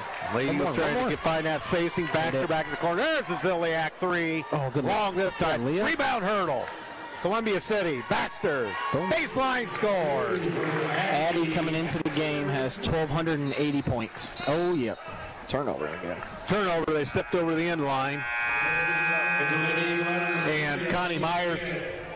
Klein has what, 1,624, is it? Connie has 1,629. Well within reach. Oh, yeah. So the Red Hawks send a couple more subs in. Watts back into the ball game, a freshman. Got about 100 points to pass Erica Shorey. Yep. I don't know what her married name is, but. Taco throws it up underneath, hit the bottom of the backboard, or the rim. She was in traffic. She wanted a call. She's not going to get it. A lot of contact, but. 2:14 to go first quarter. 20-6 Columbia City. As here is Watt. Gets it across. Here's Hill. And gives it off to Revore over there on the right side high. Now Watt. Picked by Holler. Holler on the seat of her pants. Throws the Hurdle. Nice pass ahead. Way up and score. Tackle from Hurdle. This one looks to have the makings of getting out of hand early. 22-6.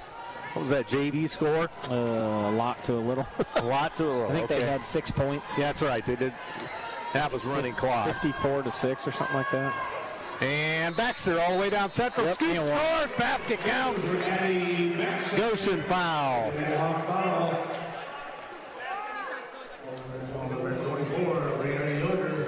Addie's already got 14 points. 14, yeah. Yep.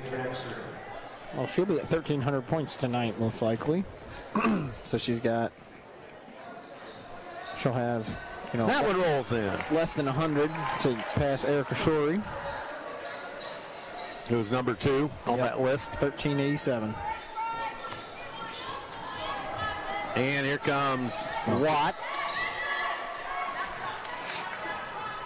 And across, they almost throw it away. Howard stepped out of bounds to save it. Ziliak for Hurdle. Olivia Kidd is into the ball game as well. So 1:20 to go in the first. 25-6 Columbia City over Goshen. As this Red Hawk program has kind of hit the skids in recent years. Yep. And Revore with it. Check that, that's Yordi. Yordi top of the key. Now we're for Lynn. Lynn's first touch. Down low to Hill. They steal it from her. Here's Baxter. Lead pass ahead. Ziliak inside position. Nice block by Watt. So no further play. 25-6 with 58 seconds to go. Will be Eagle ball. That was a good catch by Laney there. On the fly. Yeah. Down to our right here or towards the east goal, the new gym. I got to quit calling it new. Ziliak a three. Short this time. Follows her shot. Jump ball. No. Wrestled away by Yordi. Ziliak hit the deck, but here comes Yordi to the timeline. In trouble. Badgered by Baxter. And now gets it to Medina. Medina up top. Oh boy, gives it off to Lynn. Lynn top the key, spins with 30 seconds to go in the quarter. And here's Yordi. And here's Taryn Hill, top of the key. Hill with it. Pops from 16, scores! That's within her game. You don't see it very often, but definitely part of her repertoire. Knocked away. Columbia City's got it back. Holler, we have a jump ball with 7 seconds. Hill and Holler tie it up. Delayed Eagle out from 22. Grace Nelson. Grace Nelson in the ball game for Tora Holler.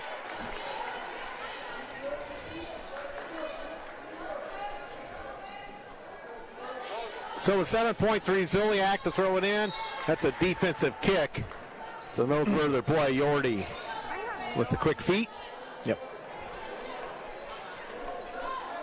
And up top, here's Baxter. Loads it up. Short. Rebound Hill. Flips to Yordi, and a long dodgeball pass off the hands of Medina, and that is it. Actually, that was Watt. That's the end of a quarter here at Columbia City High School. Tuesday night, 25-8. Favor of the home team. The Lady Eagles will next see action as part of Sneakers for Santa at Brownsburg on Saturday. Don't know that we'll have a broadcast of that, but we'll probably forego that one due to Thanksgiving activities and such. Is that on Friday? Saturday afternoon. So, and we will not have boys against Warsaw Saturday night. That will now be next Tuesday because of their football team making the 5A state football finals. Wild. Yeah. With that being said, they have moved that boys varsity game and JV with Columbia City to Tuesday night, December 3rd. Same night as the girls played DeWinger. We're going to probably be in Warsaw for that one.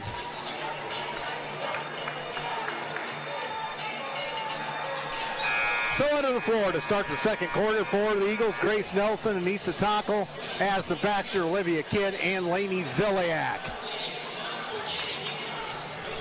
And it's going to be Hill, Watt, Yordi, Lynn, and Medina for the Red Hawks. 25-8, Sioux City, quarter two about to commence. And it does. Medina in the backcourt. Across the midcourt stripe. Tockel picks her up. Now Hill bobbles it up top. Chased to the timeline by Nelson. And it's knocked out of bounds by Nelson. No further play. Somebody in the front row made a nice catch there. Got to be paying attention over there. Yep. Thankfully, it didn't go to my mother, who's down to the left. The reactions be real slow. All right, Yordi. Out of the corner, bumped at the elbow, right side, gives it up to Lynn, top of the key. 5 count on Lynn. Puts it down to Hill. Hill in traffic, put it up. No. Nice job, Grace. Nelson got a hand on it. We go the other way. Ahead Nice for Kidd, and she couldn't handle it. No further play out of bounds. Yeah. Good try by Baxter and try by Kidd. Yeah, Olivia's got to catch that one. So full court pressure for Columbia City. 30 seconds gone in the second. Up the right side goes Medina. Medina bumped off the play. And no further play. That's going to be a Columbia City foul. Anissa Tockel, the assessment. Her first team's second overall. I guess we got to go by the quarters there. Yeah. With the new rules. So Goshen inbounds the basketball on the common foul. Medina badgered by Tockel in front of the Columbia City bench right here in front of us. Medina on the hot seat under duress. Hands it in tight quarters. He stepped out of bounds. So turnover Goshen. Either that or Watt came along and took it and was standing on the inline. Yeah, that's what it was. It was okay. It was the handoff. Yep. So another Goshen turnover. I don't know what you got for turnovers, but Oh, shoot. 7. No, they had 10 in the first quarter. 10. So Wow. they got 12. Down in the corner right side, Ziliak. Interior feed, Baxter bumped There it off the is. play. Back to Boom. Ziliak. 3, and she scores. That girl Lane. So that's 3 3-pointers for Ziliak. That makes it 28-8. 6:42 to go, first quarter, or second quarter, I should say. Yep, foul. And there's going to be a foul on Kidd as she Lady Eagle foul. was with Watt all the way up the sidelines and ended up getting an extra shove. 30. Timeout Eagles. Turning for the lady. 32nd for Coach Shear. 20. Leah Setzel for the Lady Red Hawks. 24. Brennan Yoder return. So Yoder returns to the Goshen lineup. 32nd penalty by the Lady Eagles. And WJHS brought to you by Morse's Builders Mart, located at 516 East Van Buren in Columbia City. Locations in Huntington, Wabash, Warsaw, and Goshen, or online at morsesbuildersmart.com. So Northeast Indiana since 1871. It's a lot of lumber in a long time. It was a long time. 6 years before Columbia City High School was established. Long time. All right. So go for all your lumber needs down to the see the boys at Morse's. And nice pass down low, but losing the handle and hurting a knee. Oh, boy.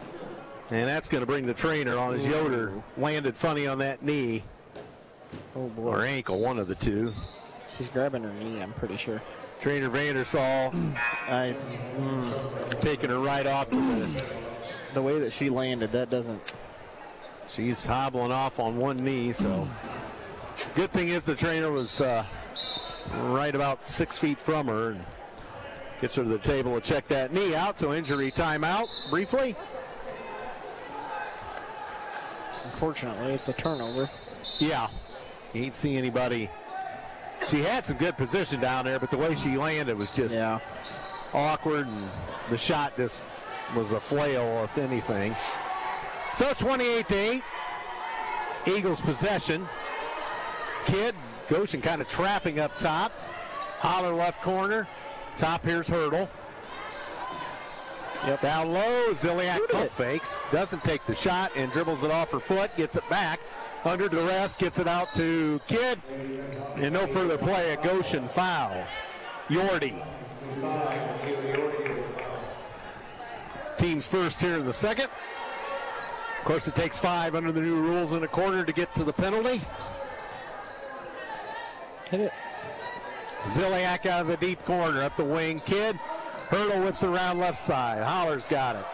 Holler spins. Works against Medina. Down to Hurdle on the right wing. Hurdle bullet pass over to Ziliak. Back to Holler.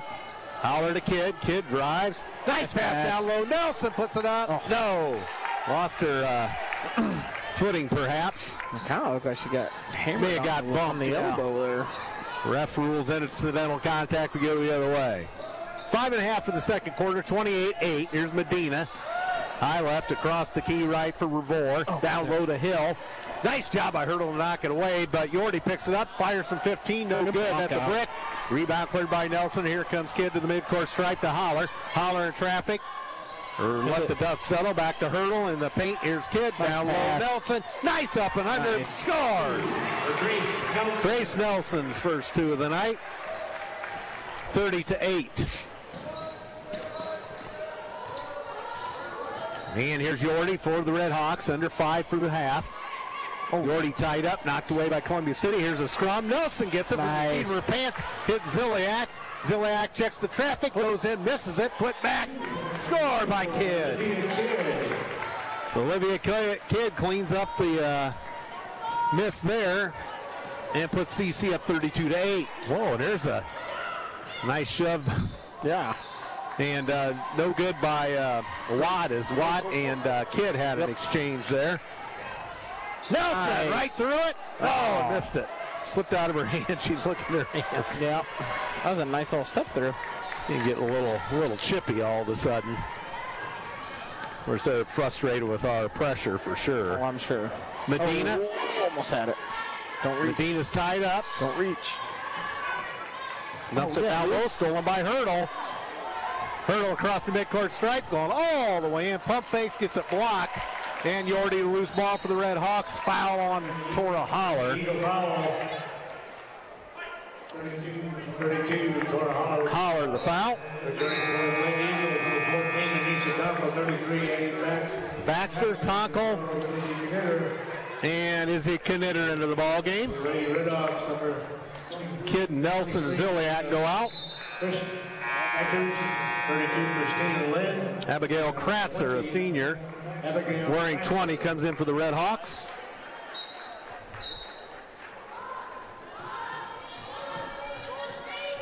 And here is Medina. Medina across the midcourt stripe, being watched closely by Izzy Knitter. Now Holler picks up on her, almost steals it. Now Medina tied up again, gets it off now to Christ. Christ gets it up to Kratzer. Kratzer lost the handle, gets to Medina. High right, Medina looking in. Couple dribbles to the right side. Lost the handle, picked it up on the hot seat in the corner under duress. It's got to be about And 5. knocked away by Holler. And Medina in trouble again. 5. It's going to sit. And then a Columbia City foul? No. Goshen foul. No 5-second call, but we get a Red Hawks, number 20, Abigail Kratzer. Kratzer, not Kratzer. Kratzer gets the foul. Team foul 2 on the Red Hawks. Here comes Claudia Strack Claudia Strack. for Tora Holler. I think that Yoder might have tore her ACL. Yeah. I think so. That's a bad day. Yeah, they're calling the assistant coach down there, and I see the Goshen Trader went down there. Yeah, what a fluky play as the ball's knocked out of bounds. And all she did was leap for the ball. She jumped and then she came down and her knee just, it looked like it turned and her leg was stuck in the ground. Wow. 32-8, under 3 for the half. Oh. Across the timeline, down low, inside position. Yep, offensive. Offensive foul, no further play. Yeah, 32's she's been getting her shots in. She's getting pretty frustrated. So Lynn guilty of a player control foul. Turnover gives it back to Columbia City. Full court pressure by Goshen, or a little bit of pressure anyway. But Hurdle knocked off the play. And across the timeline, Columbia City still with it. Knitter into the corner, up top, Hurdle. And down to the paint, Baxter. In and out of traffic, draws a Goshen foul. Red Hawk foul. 32. Lynn gets the foul. So Baxter back to the free throw line. And she's sitting on 15 already. And scores. She hasn't scored a while here. No. Yordi back into the Goshen lineup for Medina.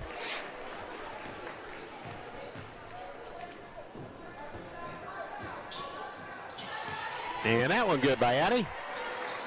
As Matt said, she's starting to close the gap on Erica Shorey Miller for number 2 on that all-time scoring list. And we have her pinned at the timeline, and Yordi in trouble. Yeah, timeout. Timeout, Lady Red Hawks. Timeout, Red Hawks. As they 30-second timeout. are struggling with the Columbia City speed. No ifs, ands, or buts about it. So, timeout Goshen. Whew. And the Multi-County Medical Outreach Clinic is a free clinic. They offer physical exams, health screenings, pap smears, chronic illness management, and more, serving the general public, uninsured and underinsured. Multi-County Medical Outreach Clinic at 8085 West Connection Way. 260-564-1946 is the number there. Thanks to the underwriters once again.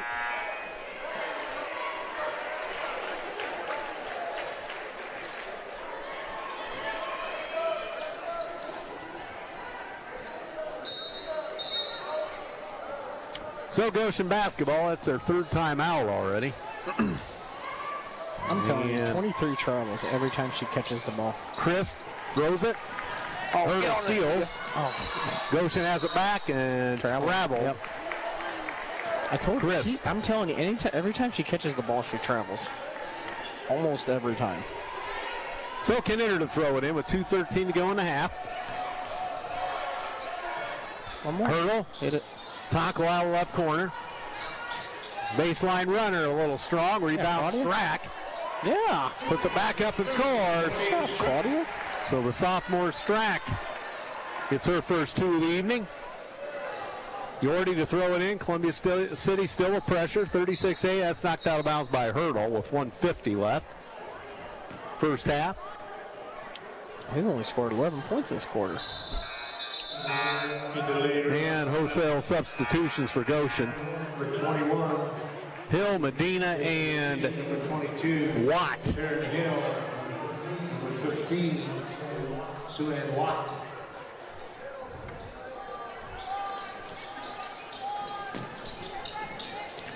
Oh, yeah.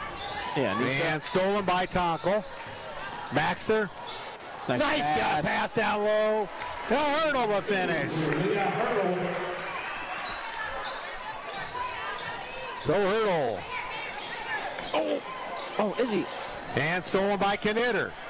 Oh, yeah. Down to Hurdle. Hurdle across. Baxter up under. Got the roll. Abby Baxter. 40-8. This one's out of hand early. Addie's going to steal it. Oh, And they get it off the Yorty up top, so Goshen with a little breathing room with 1:10 to go in the half. Yorty to Hill. Hill puts it on the floor, flips it off Yorty, baseline, fakes, back down to Hill. oh nice, Claudia. Knocked away by Strack, and here comes Baxter. Pass ahead for Tonkel on the fly, layup, score! Pass. Anissa Tonkel. So Tonkel with a couple. 47 seconds. Here comes Watt. Now Medina around the key right side. High screen set by Hill. Nothing doing. Now they get down the Hill. Knocked away. Stolen by Baxter. Baxter across the timeline. Nice down pass. low. Strack. Oh! Rolled over. How did that spin in? So Strack a couple more. 44-8. And all the way in Watt. Just out of control, really. Lost the handle, and here's Baxter, 2-on-1. Behind the back pass, Yep. Hurdle scores.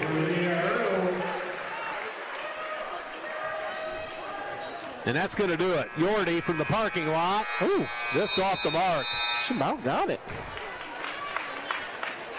So we go to the intermission. It's all Columbia City 46-8. They didn't score that quarter. I guess you're right. Matt Curry? Yikes. Yeah.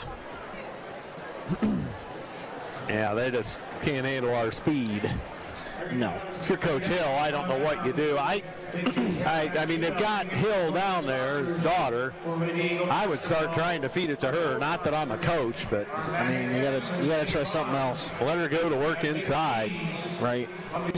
So, and we've seen the Hill sisters be a force over the last few years. Right. But they're struggling a bit for sure. 46-8. In the kitchen. Don't forget boys basketball tomorrow night. Ace Hardware. All Pro Towing. As Whitco comes to town, traditional Thanksgiving Eve opener. Trader. Baker's And again, the Warsaw game will be moved to next Tuesday due to their football team making the 5A state football finals on Saturday night. Oh, here's Mike Roy out there, Columbia City legend, going to shoot a three. Oh, there he is. Mike Roy. Oh, an air ball. He's going to get another dollar out. Trader Real Estate Auction Company. Columbia City legend there. Our wing sponsor, Ace Shiveway. He's on one of our sectional teams, either 75 or 78, one of the two. Did he play with your uncle? He did. So it's 78 then. Yep, 78. Well, yeah, it would have been 78. Yep. Lake City Photo. They were in the same grade. And the Whitley County YMCA. Our talent sponsor. So Leo Martinez on stats. Andy's Car Wash. And Holly and Tim. Leo's back from vacation. Oh, he's here. It's good to see the See Leo again. All right, for Columbia City, Ziliak with 9 points on 3 of 7 from the floor. 3 of 5 from three-point land. 1 rebound, and 9 points for Lainey Ziliak. Izzy Knitter played but did not score, did pick up a steal. Anissa Tonko, 4 points on 2 of 5 from the floor, 2 rebounds, 2 assists, 2 steals. And Tonko's 4 points. Hurdle, 4 points, 2 of 3 from the floor, a couple of rebounds, 2 assists, and a steal. Grace Nelson, a bucket on 1 of 3, 1 rebound, 1 steal. Strack, 4 points on 2 of 2 shooting, 1 rebound. Olivia Kidd, 2 points on 1 of 2 from the floor, did pick up a rebound and an assist. Tora Holler, 2 points on 1 of 3 from the floor, did pick up an assist and 3 steals, did Tora Holler. Addison Baxter, 19 points on 7 of 9 from the field, 1 of 1 beyond the arc, and 4 of 4 from the charity stripe. 10 rebounds for the Eagles, 6 offensive, 4 defensive, 13 assists, 14 steals, 3 turnovers for Columbia City. For the half, they shoot 19 of 34 from the floor. That's 55%, 56% if you round up. 4 of 8 beyond the arc, 50%, 4 of 4 at the charity stripe. So that's the way the side of the ledger works out for the Columbia City Eagles. For Goshen, Yordi is 0 of 2. Revore has 2 points on 1 of 1. Watt has 0 of 2 shooting, but 2 blocks. Kratzer, nothing doing. Taryn Hill, 6 points on 3 of 5 shooting, 1 rebound. Chris, Yoder, and Lynn do not figure into the stats. They attempt 10 field goals, make 4. 40%. 6 rebounds, 5 defensive, 1 offensive, 2 assists, 1 steal, 2 blocks for Goshen, 19 turnovers. I don't know what you had, Matt Curry, but I had 20. Well, that's about right on par with Holly. So, well, they've got it for 2 points in the second. I had 8 points in the first for Goshen. Yep. I don't have a Goshen field goal in the second on my sheet. But, so 25-8 after 1. And then we have a 21-0 quarter in favor of the Eagles. And this one out of hand at half, 46-8. Whew. So let's see. Let's do a little quick math. That sounds like 34 points. No. 38.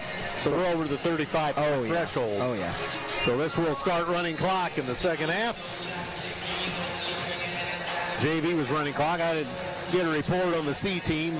They were taking on Northwood. I'll have to ask Coach Blake if what the result was. Yeah.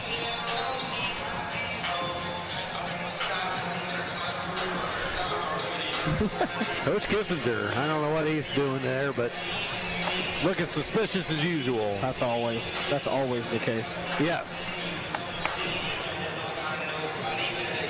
So the hoop shoot going here at half, Big G's.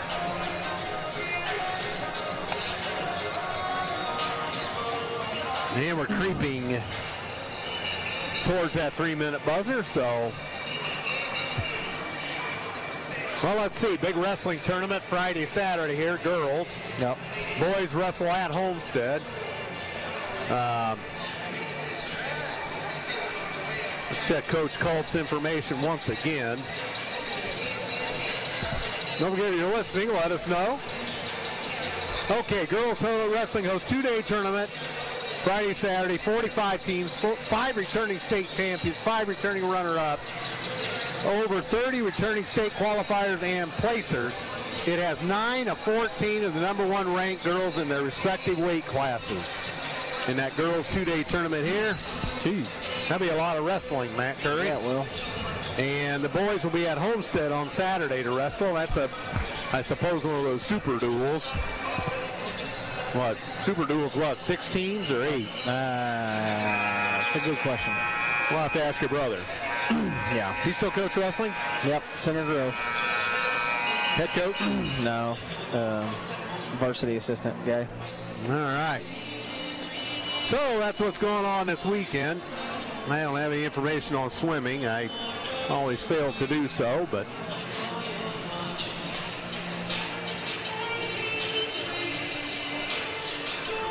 so maybe we get a report from Coach Blake here. We get Carl's attention. We'll see if they won. And we won't be able to get her attention. Doesn't look like at this point.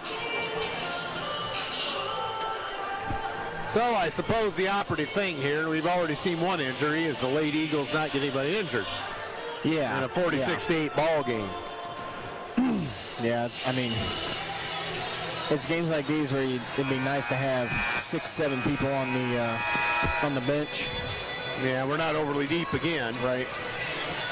Only dressing 9. So. You know, maybe when you're playing teams like this, dress, yeah, 11, 12, or, try out somebody. Coach Marshall, there he is. The back alley brawler. So the Lady Eagles warming up. Goshen yet to make their reappearance.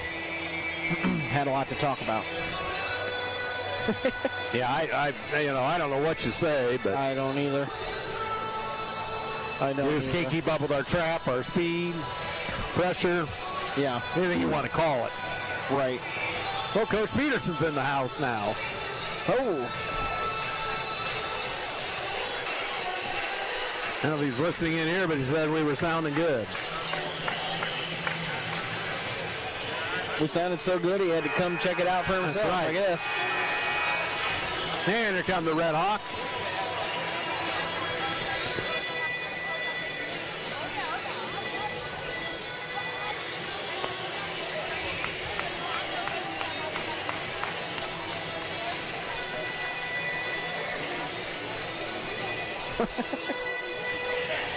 Good old Scott Schmidt walking by. There he is, Coach Schmidt. Football video guy, freshman coach, I think.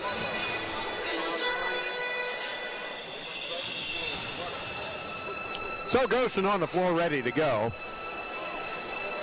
No warm-up needed. No.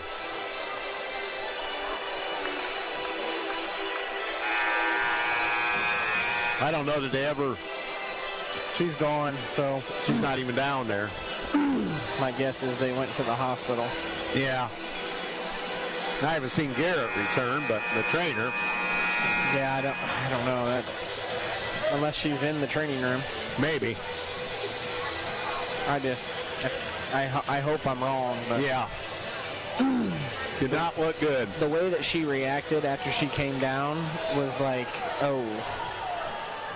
Again, when you land and your kneecap keeps on going, not good. No. So we are underway. It's like original starters for both squads. Nice pass. Down low, Holler scores from Baxter. So Columbia City on the board early.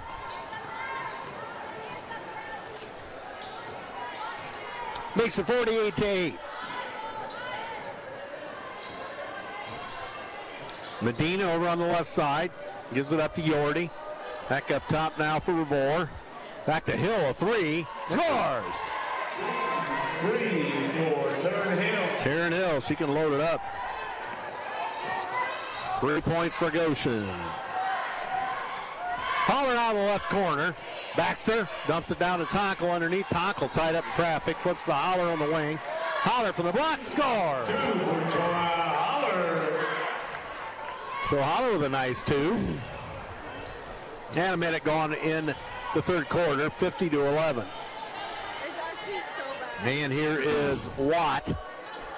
Up the wing now for Revore. Back to Hill on the right side. And Medina high left. I think if I'm the Eagles, I'm just not letting Hill shoot it at all. Yep. Make everybody else shoot. And Hill just kind of drifting around in the middle there. There she comes out to the... Yep. Couldn't get it off. Nice close by Hurdle there. Get a hand up. Hill dumps it down low. Medina in trouble. Jump ball. Jump ball possession, Red Hawks. Clock is running clock.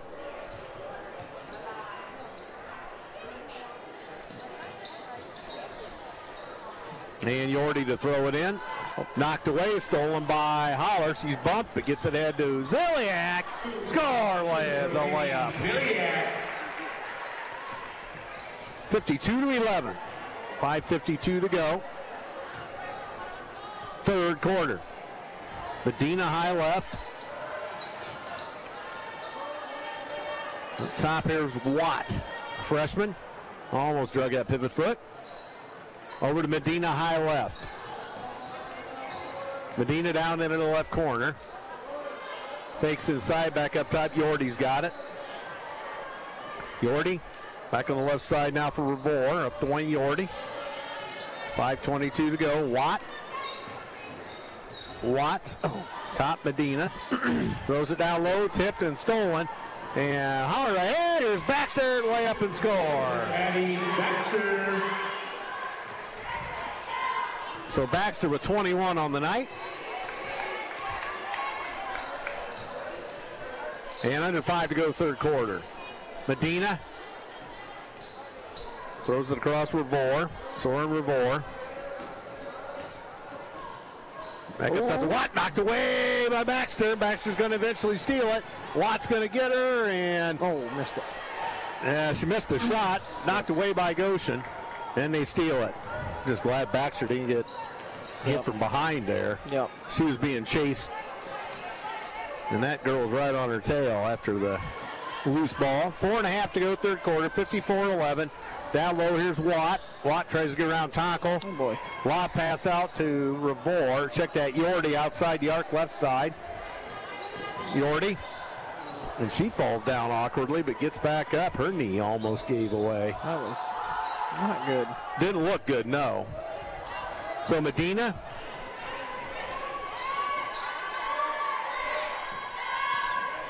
And gets it down for Revore. Revore in front of the Goshen bench down here to our right. Under 4 to go already. Oh, offensive hit. Yordi throws the elbow. Or Revore did. 11. Sorry, Revore.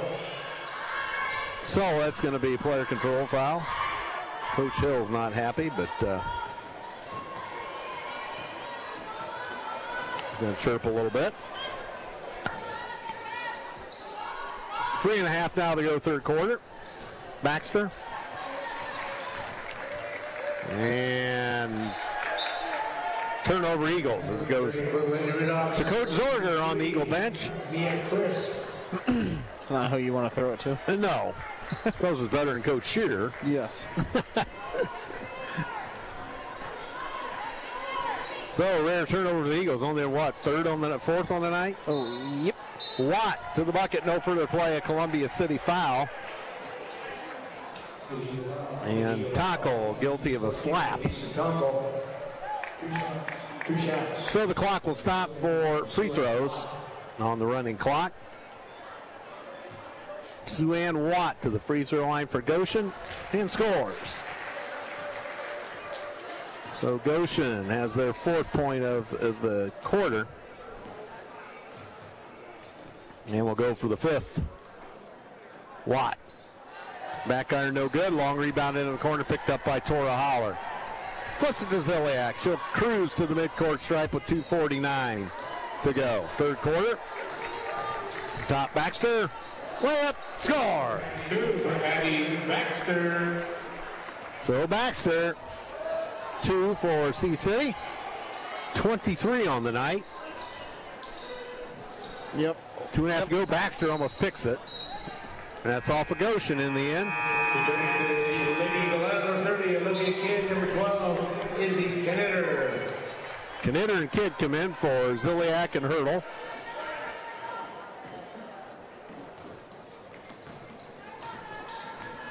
And there's Baxter. Throws in the corner. Tonko up the wing now. Kidd. Cross court Baxter. Baxter had it knocked away by Medina. Oh, and that's Columbia City foul, and Did she roll her ankle? Or? I don't know, accidental, but Baxter fell right over the top of her, and she's holding her ankle.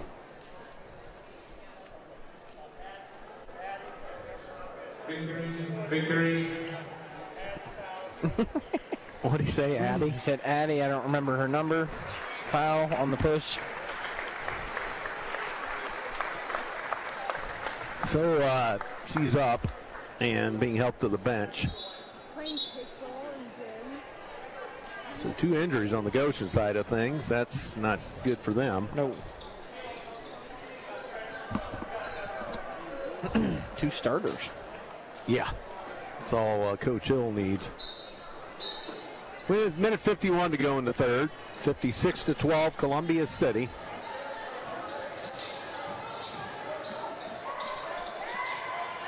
And in the corner, up the wing, stolen by Baxter. Baxter, nice pass, tackle. Oh, missed the layup. Kind of at an awkward angle. A little bit. So the other way, go the other way with a minute and a half to go in the third. Oh, go get that. Top Medina. Medina being badgered by Olivia Kidd. Medina down left corner, she's guilty of steps.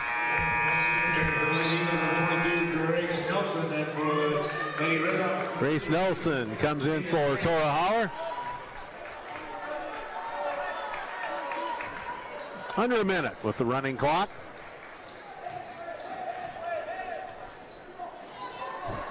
And Knitter down in the corner now. Here's Nisa Tackle across for Baxter. Lost the handle, and it's going to be a defensive kick on Goshen. So no further play.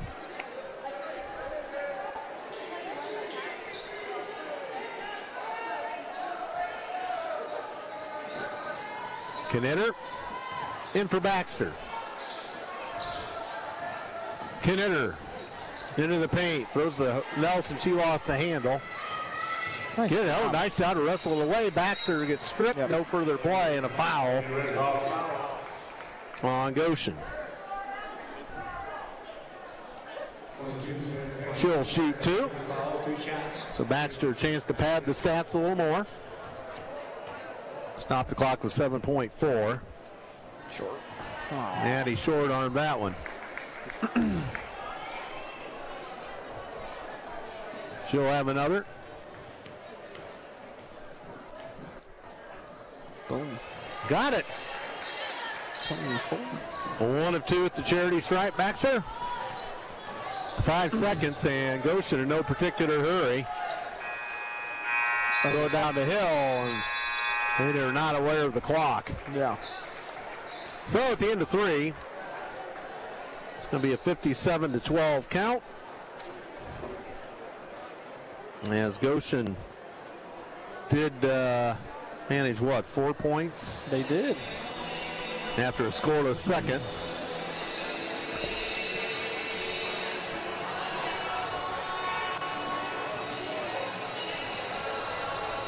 Captain Comfort on the music down here. Well, Country Road. Coach K giving it the country feeling here.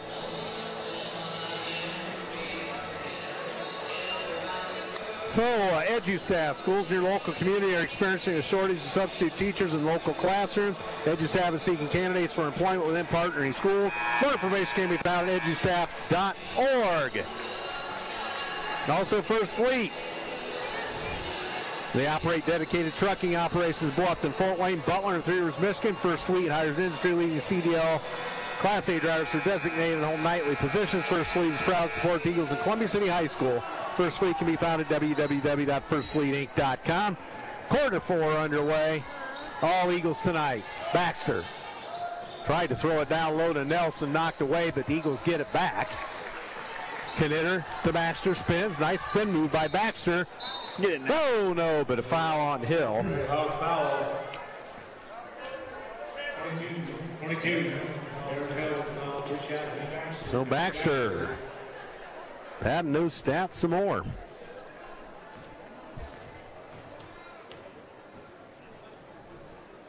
And Baxter scores.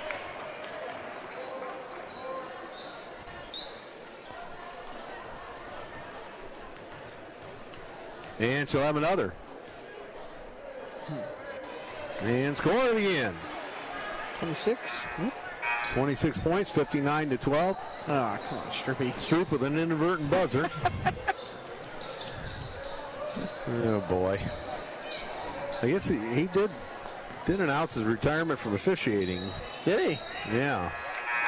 He's been doing that a long time. Yep. 24, Strack comes on for Baxter. It may be the last of her tonight. Yeah, I would think so.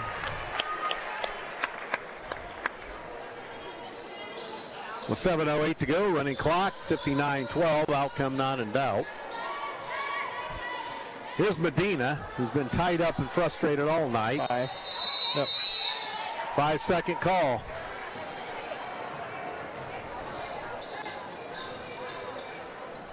So Olivia Kidd to throw it to Anissa Tonkel.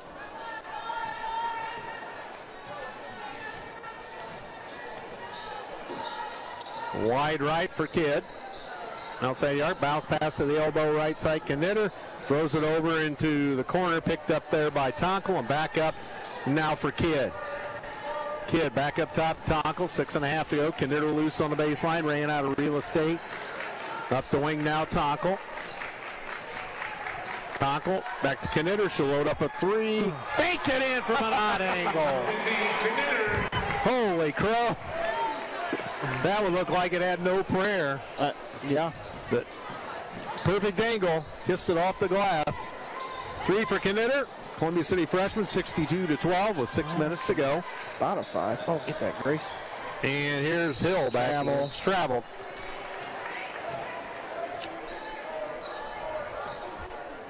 So, returning to 20, Abigail Kratzer. Kratzer back into the lineup for the Red Hawks.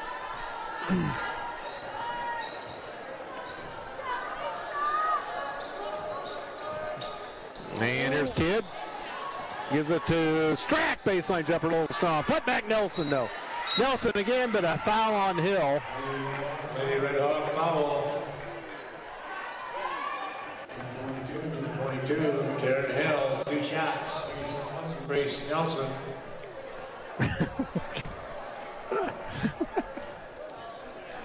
Him and that official have been having a chilling match all night as Nelson misses the free throw. Coach Hill wanted all ball on that call, but got warned by the official. Back iron no good. Loose ball Goshen. No, stolen by Tonkel out of the scramble. Tonkel. Nice pass. Down to Nelson. Score! Grace Nelson. So she got 2 to make up for the 2 missed free throws. There we go. 5 minutes to go in the ball game, 64-12. No further play here. We have a ball knocked out of bounds.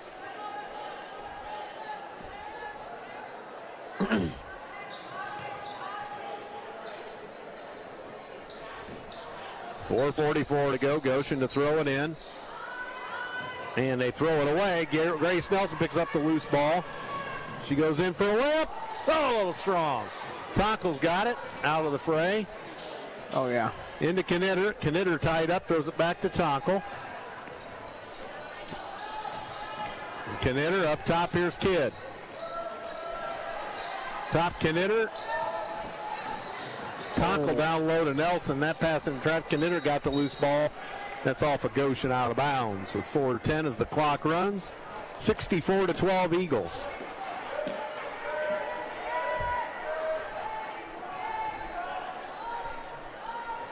Kidd to throw it in down here to our left. Under 4 to go. And Kidd, air ball underneath, may have been partially deflected. And Medina across the midcourt stripe. On the run, off the glass, scores Medina.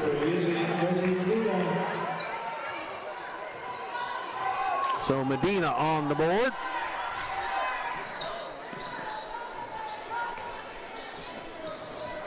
And Knitter. Down low, back up top, Kidd. Now here's Tonkel down on the right wing. Strack in traffic to Nelson, put it up, score! How did she muscle that in? Wow.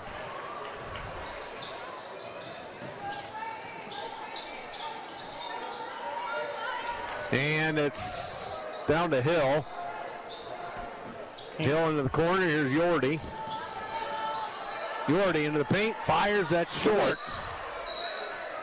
Off of Columbia City. No further play. Revore back into the ballgame. Here comes Ziliak off for Columbia City. 20. The Lady Eagles. For 10, Ziliak.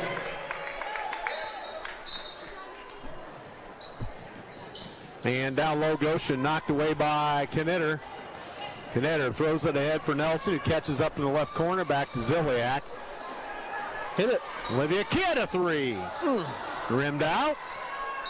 Nelson, no fruit. Jump ball. Possession Goshen.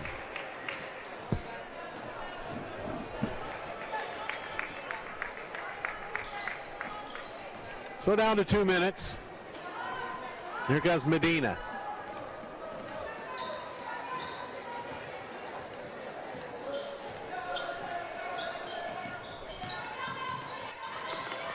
And Goshen across, almost threw it away. Now they did. No, they didn't. Saved by Medina, but a jump ball. Nelson and Medina.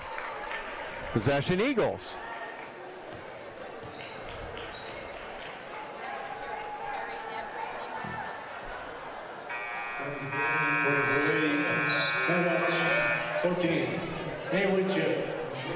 And 3, Jalen Hernandez. So some subs coming on for Goshen. Kidd to Knitter. Ball a little bit shouting right now. Knitter high right. Down into the corner, Kidd.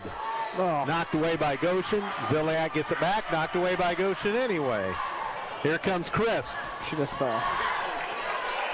Loose ball and knocked away by Knitter. Steal.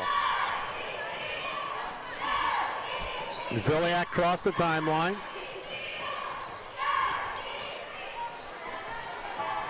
And it's Knitter to Kidd. She may have told him no more shots.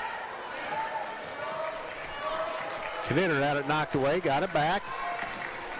Here's Revore, got a hand on it.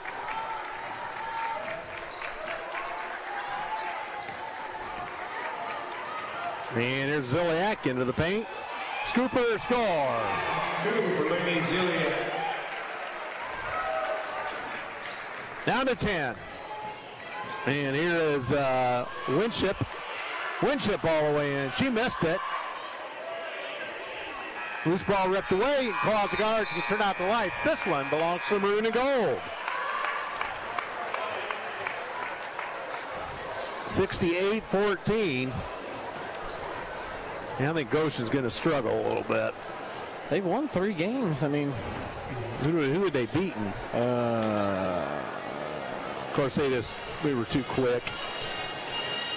they beat LaPorte 58-20. Yeah, what happened to LaPorte? That's a pretty big school. They beat Mishawaka Marion 33-26, and they beat Westview 42-30. I don't know. They lost to Fairfield 9-54. One of our sectional opponents. Lost to Lakeland 22-36, and then they lost to South Bend, Washington 14-93. So done early with the running clock. 68-14.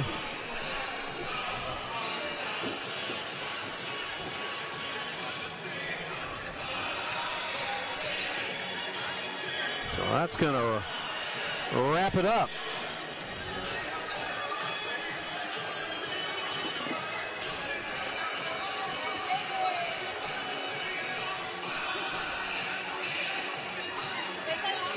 You might try that one, huh?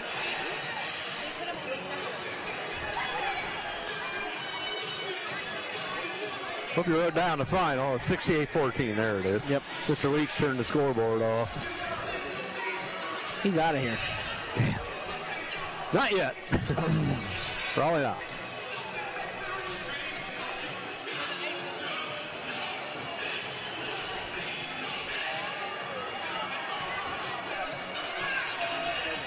Addie finished with 26. All right. So she is up to 13:06. 13:06. I'm going to put that in my phone. Keep a running tally here. You gotta think that you and I were privy to watch Mitch Wilson later that was awesome. In the 2017 to 2020, and now we're going to witness Addie Baxter here a few years later. It was pretty cool last year having both of the 1,000-point scorers with Kendra and Addie in the same season. That was cool. Yeah, it was.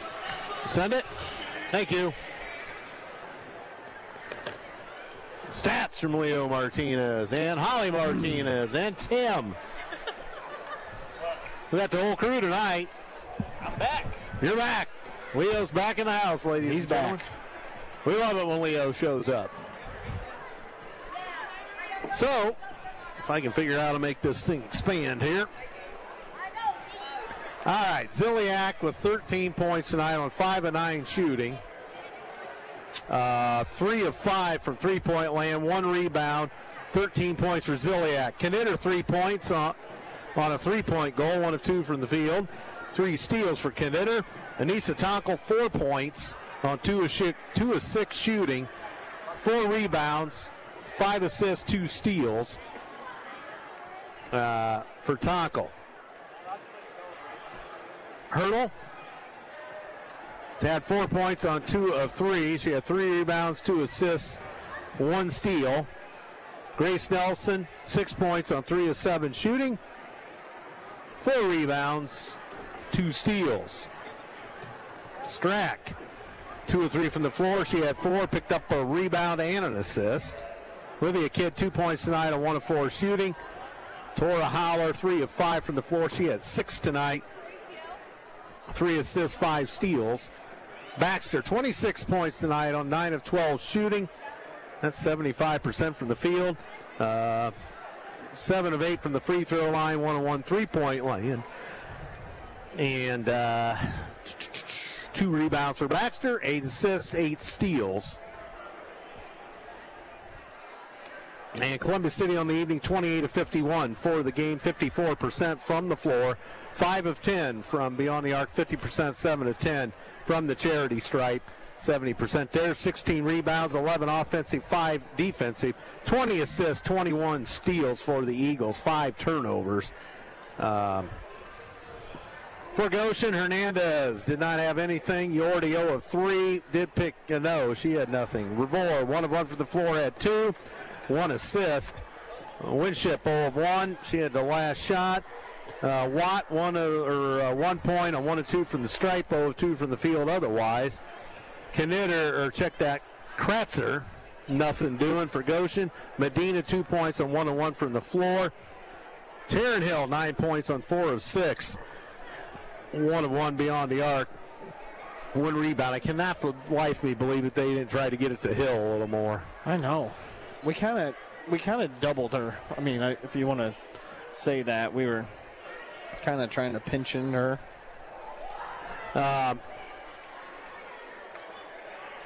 So for Goshen, check that Goshen, 6 of 14 on the evening. That's 42%. 1 of 1 from three-point land, 1 of 2 from the stripe. 8 rebounds, 7 defensive, 1 offensive, 3 assists, 2 steals, 3 blocks for Goshen. So Coach Marshall's coming out. Well, maybe he was coming over. So JV won by a plenty. That was running clock. Do we have a report on the C team yet? Nope. So, see if we can obtain that. Mr. Leach, did C team win? C team beat Northwood. Woodland. Okay. So Woodland. So sweep for the gals tonight. And that's the way the tail of the tape works out here tonight. And it's Columbia City 5-1 now, and will take on a much stiffer opponent in Brownsburg on Saturday. They're ranked like 8th or something like that, I think. Sneakers for Santa, I think that's called. I don't think we're going to be there for that one down in Brownsburg. So, at any rate, boys play Whitko here tomorrow night.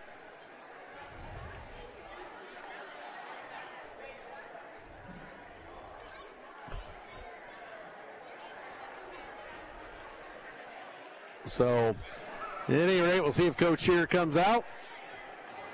Brownsburg is ranked 11th in 4A. Really? What was the score? 33-17, you beat Woodland. Okay, from Coach Blake, 33-17. They're ranked 12th overall in the coaches poll. Brownsburg is. We're ranked 16th or something like that. So. Okay, well, at any rate, they're pretty strong. We're ranked what? 16th, I believe. Oh, Coach Peterson listening on the radio on my drive in. Well, holy smokes, and then he shows up. Must wait till they quit taking money. Oh, well, you would think he would, I guess. I don't know how all that works, but so that was that's something. So, well, I think Coach Shear arrives at the broadcast vantage point here, and Coach, congratulations on another win tonight. Thank you. And rather easily tonight. Well, I would just say I was very impressed with our defense. I thought we really, really had great intensity. And some things I was looking for was hard pressure, intelligent defense without fouling.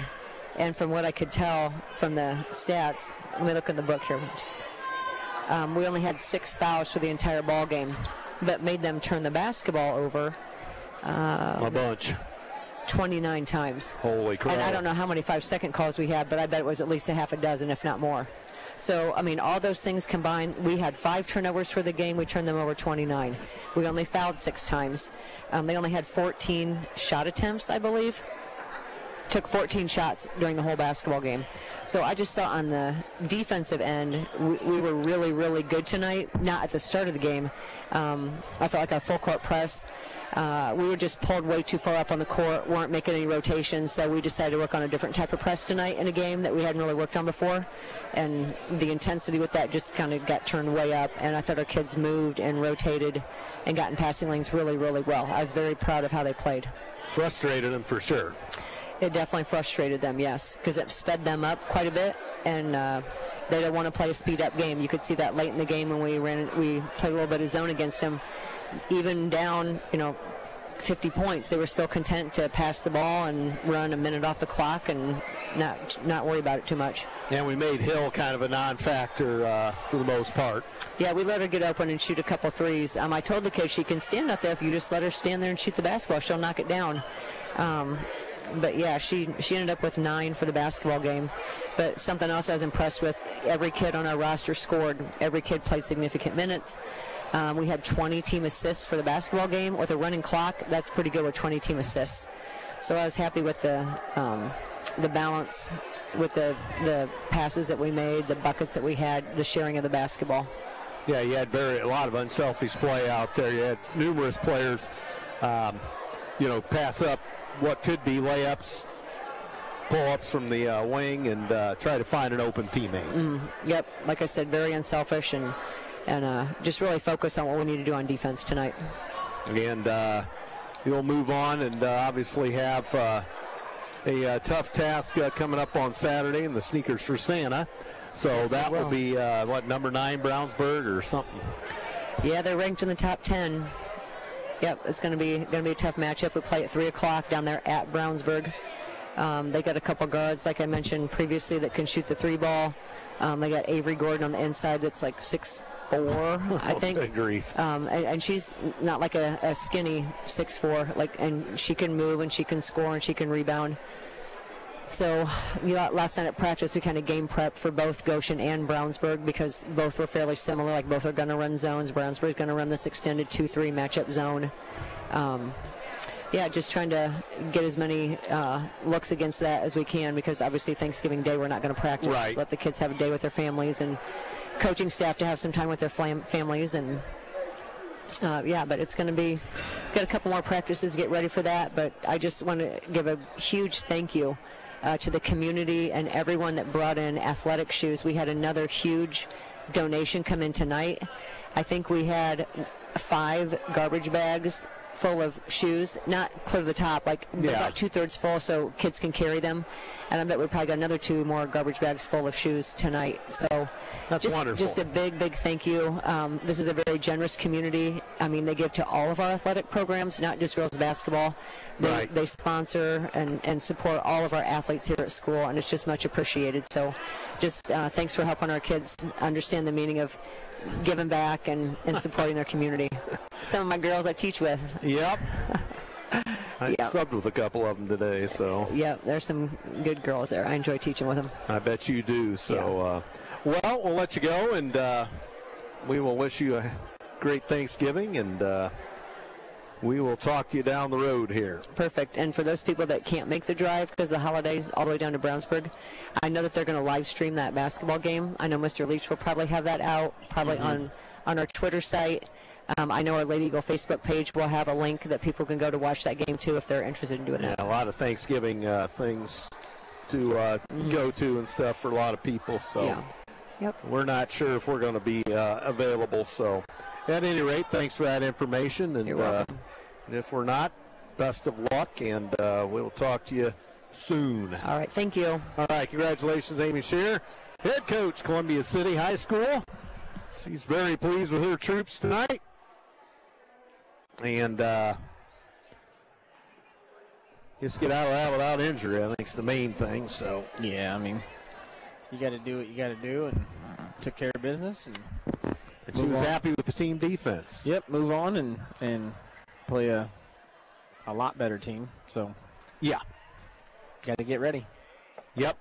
Well, I guess I'll about wrap it up tonight. The underwriters are Move Over Ice Cream, First Fleet Inc., Medical Outreach Clinic of Whitley County, Marsh's Builders Mart, and EduStaff. So we thank them. We thank Braden, Zeke, and others back at the station and the YouTube crew for putting this on for you tonight. So we'll see you tomorrow night. Columbia City boys tee it up against Whitco. So I'm sure there'll be a big crowd out here for that Thanksgiving Eve battle. So for the final time tonight, thanks to everyone for listening. Our final score, 68-14, for my broadcast partner, Matt Curry, Andrew Thompson saying so long tonight. We'll see you tomorrow night. Columbia City a winner tonight, 68-14. Thanks for listening. Good night, everybody.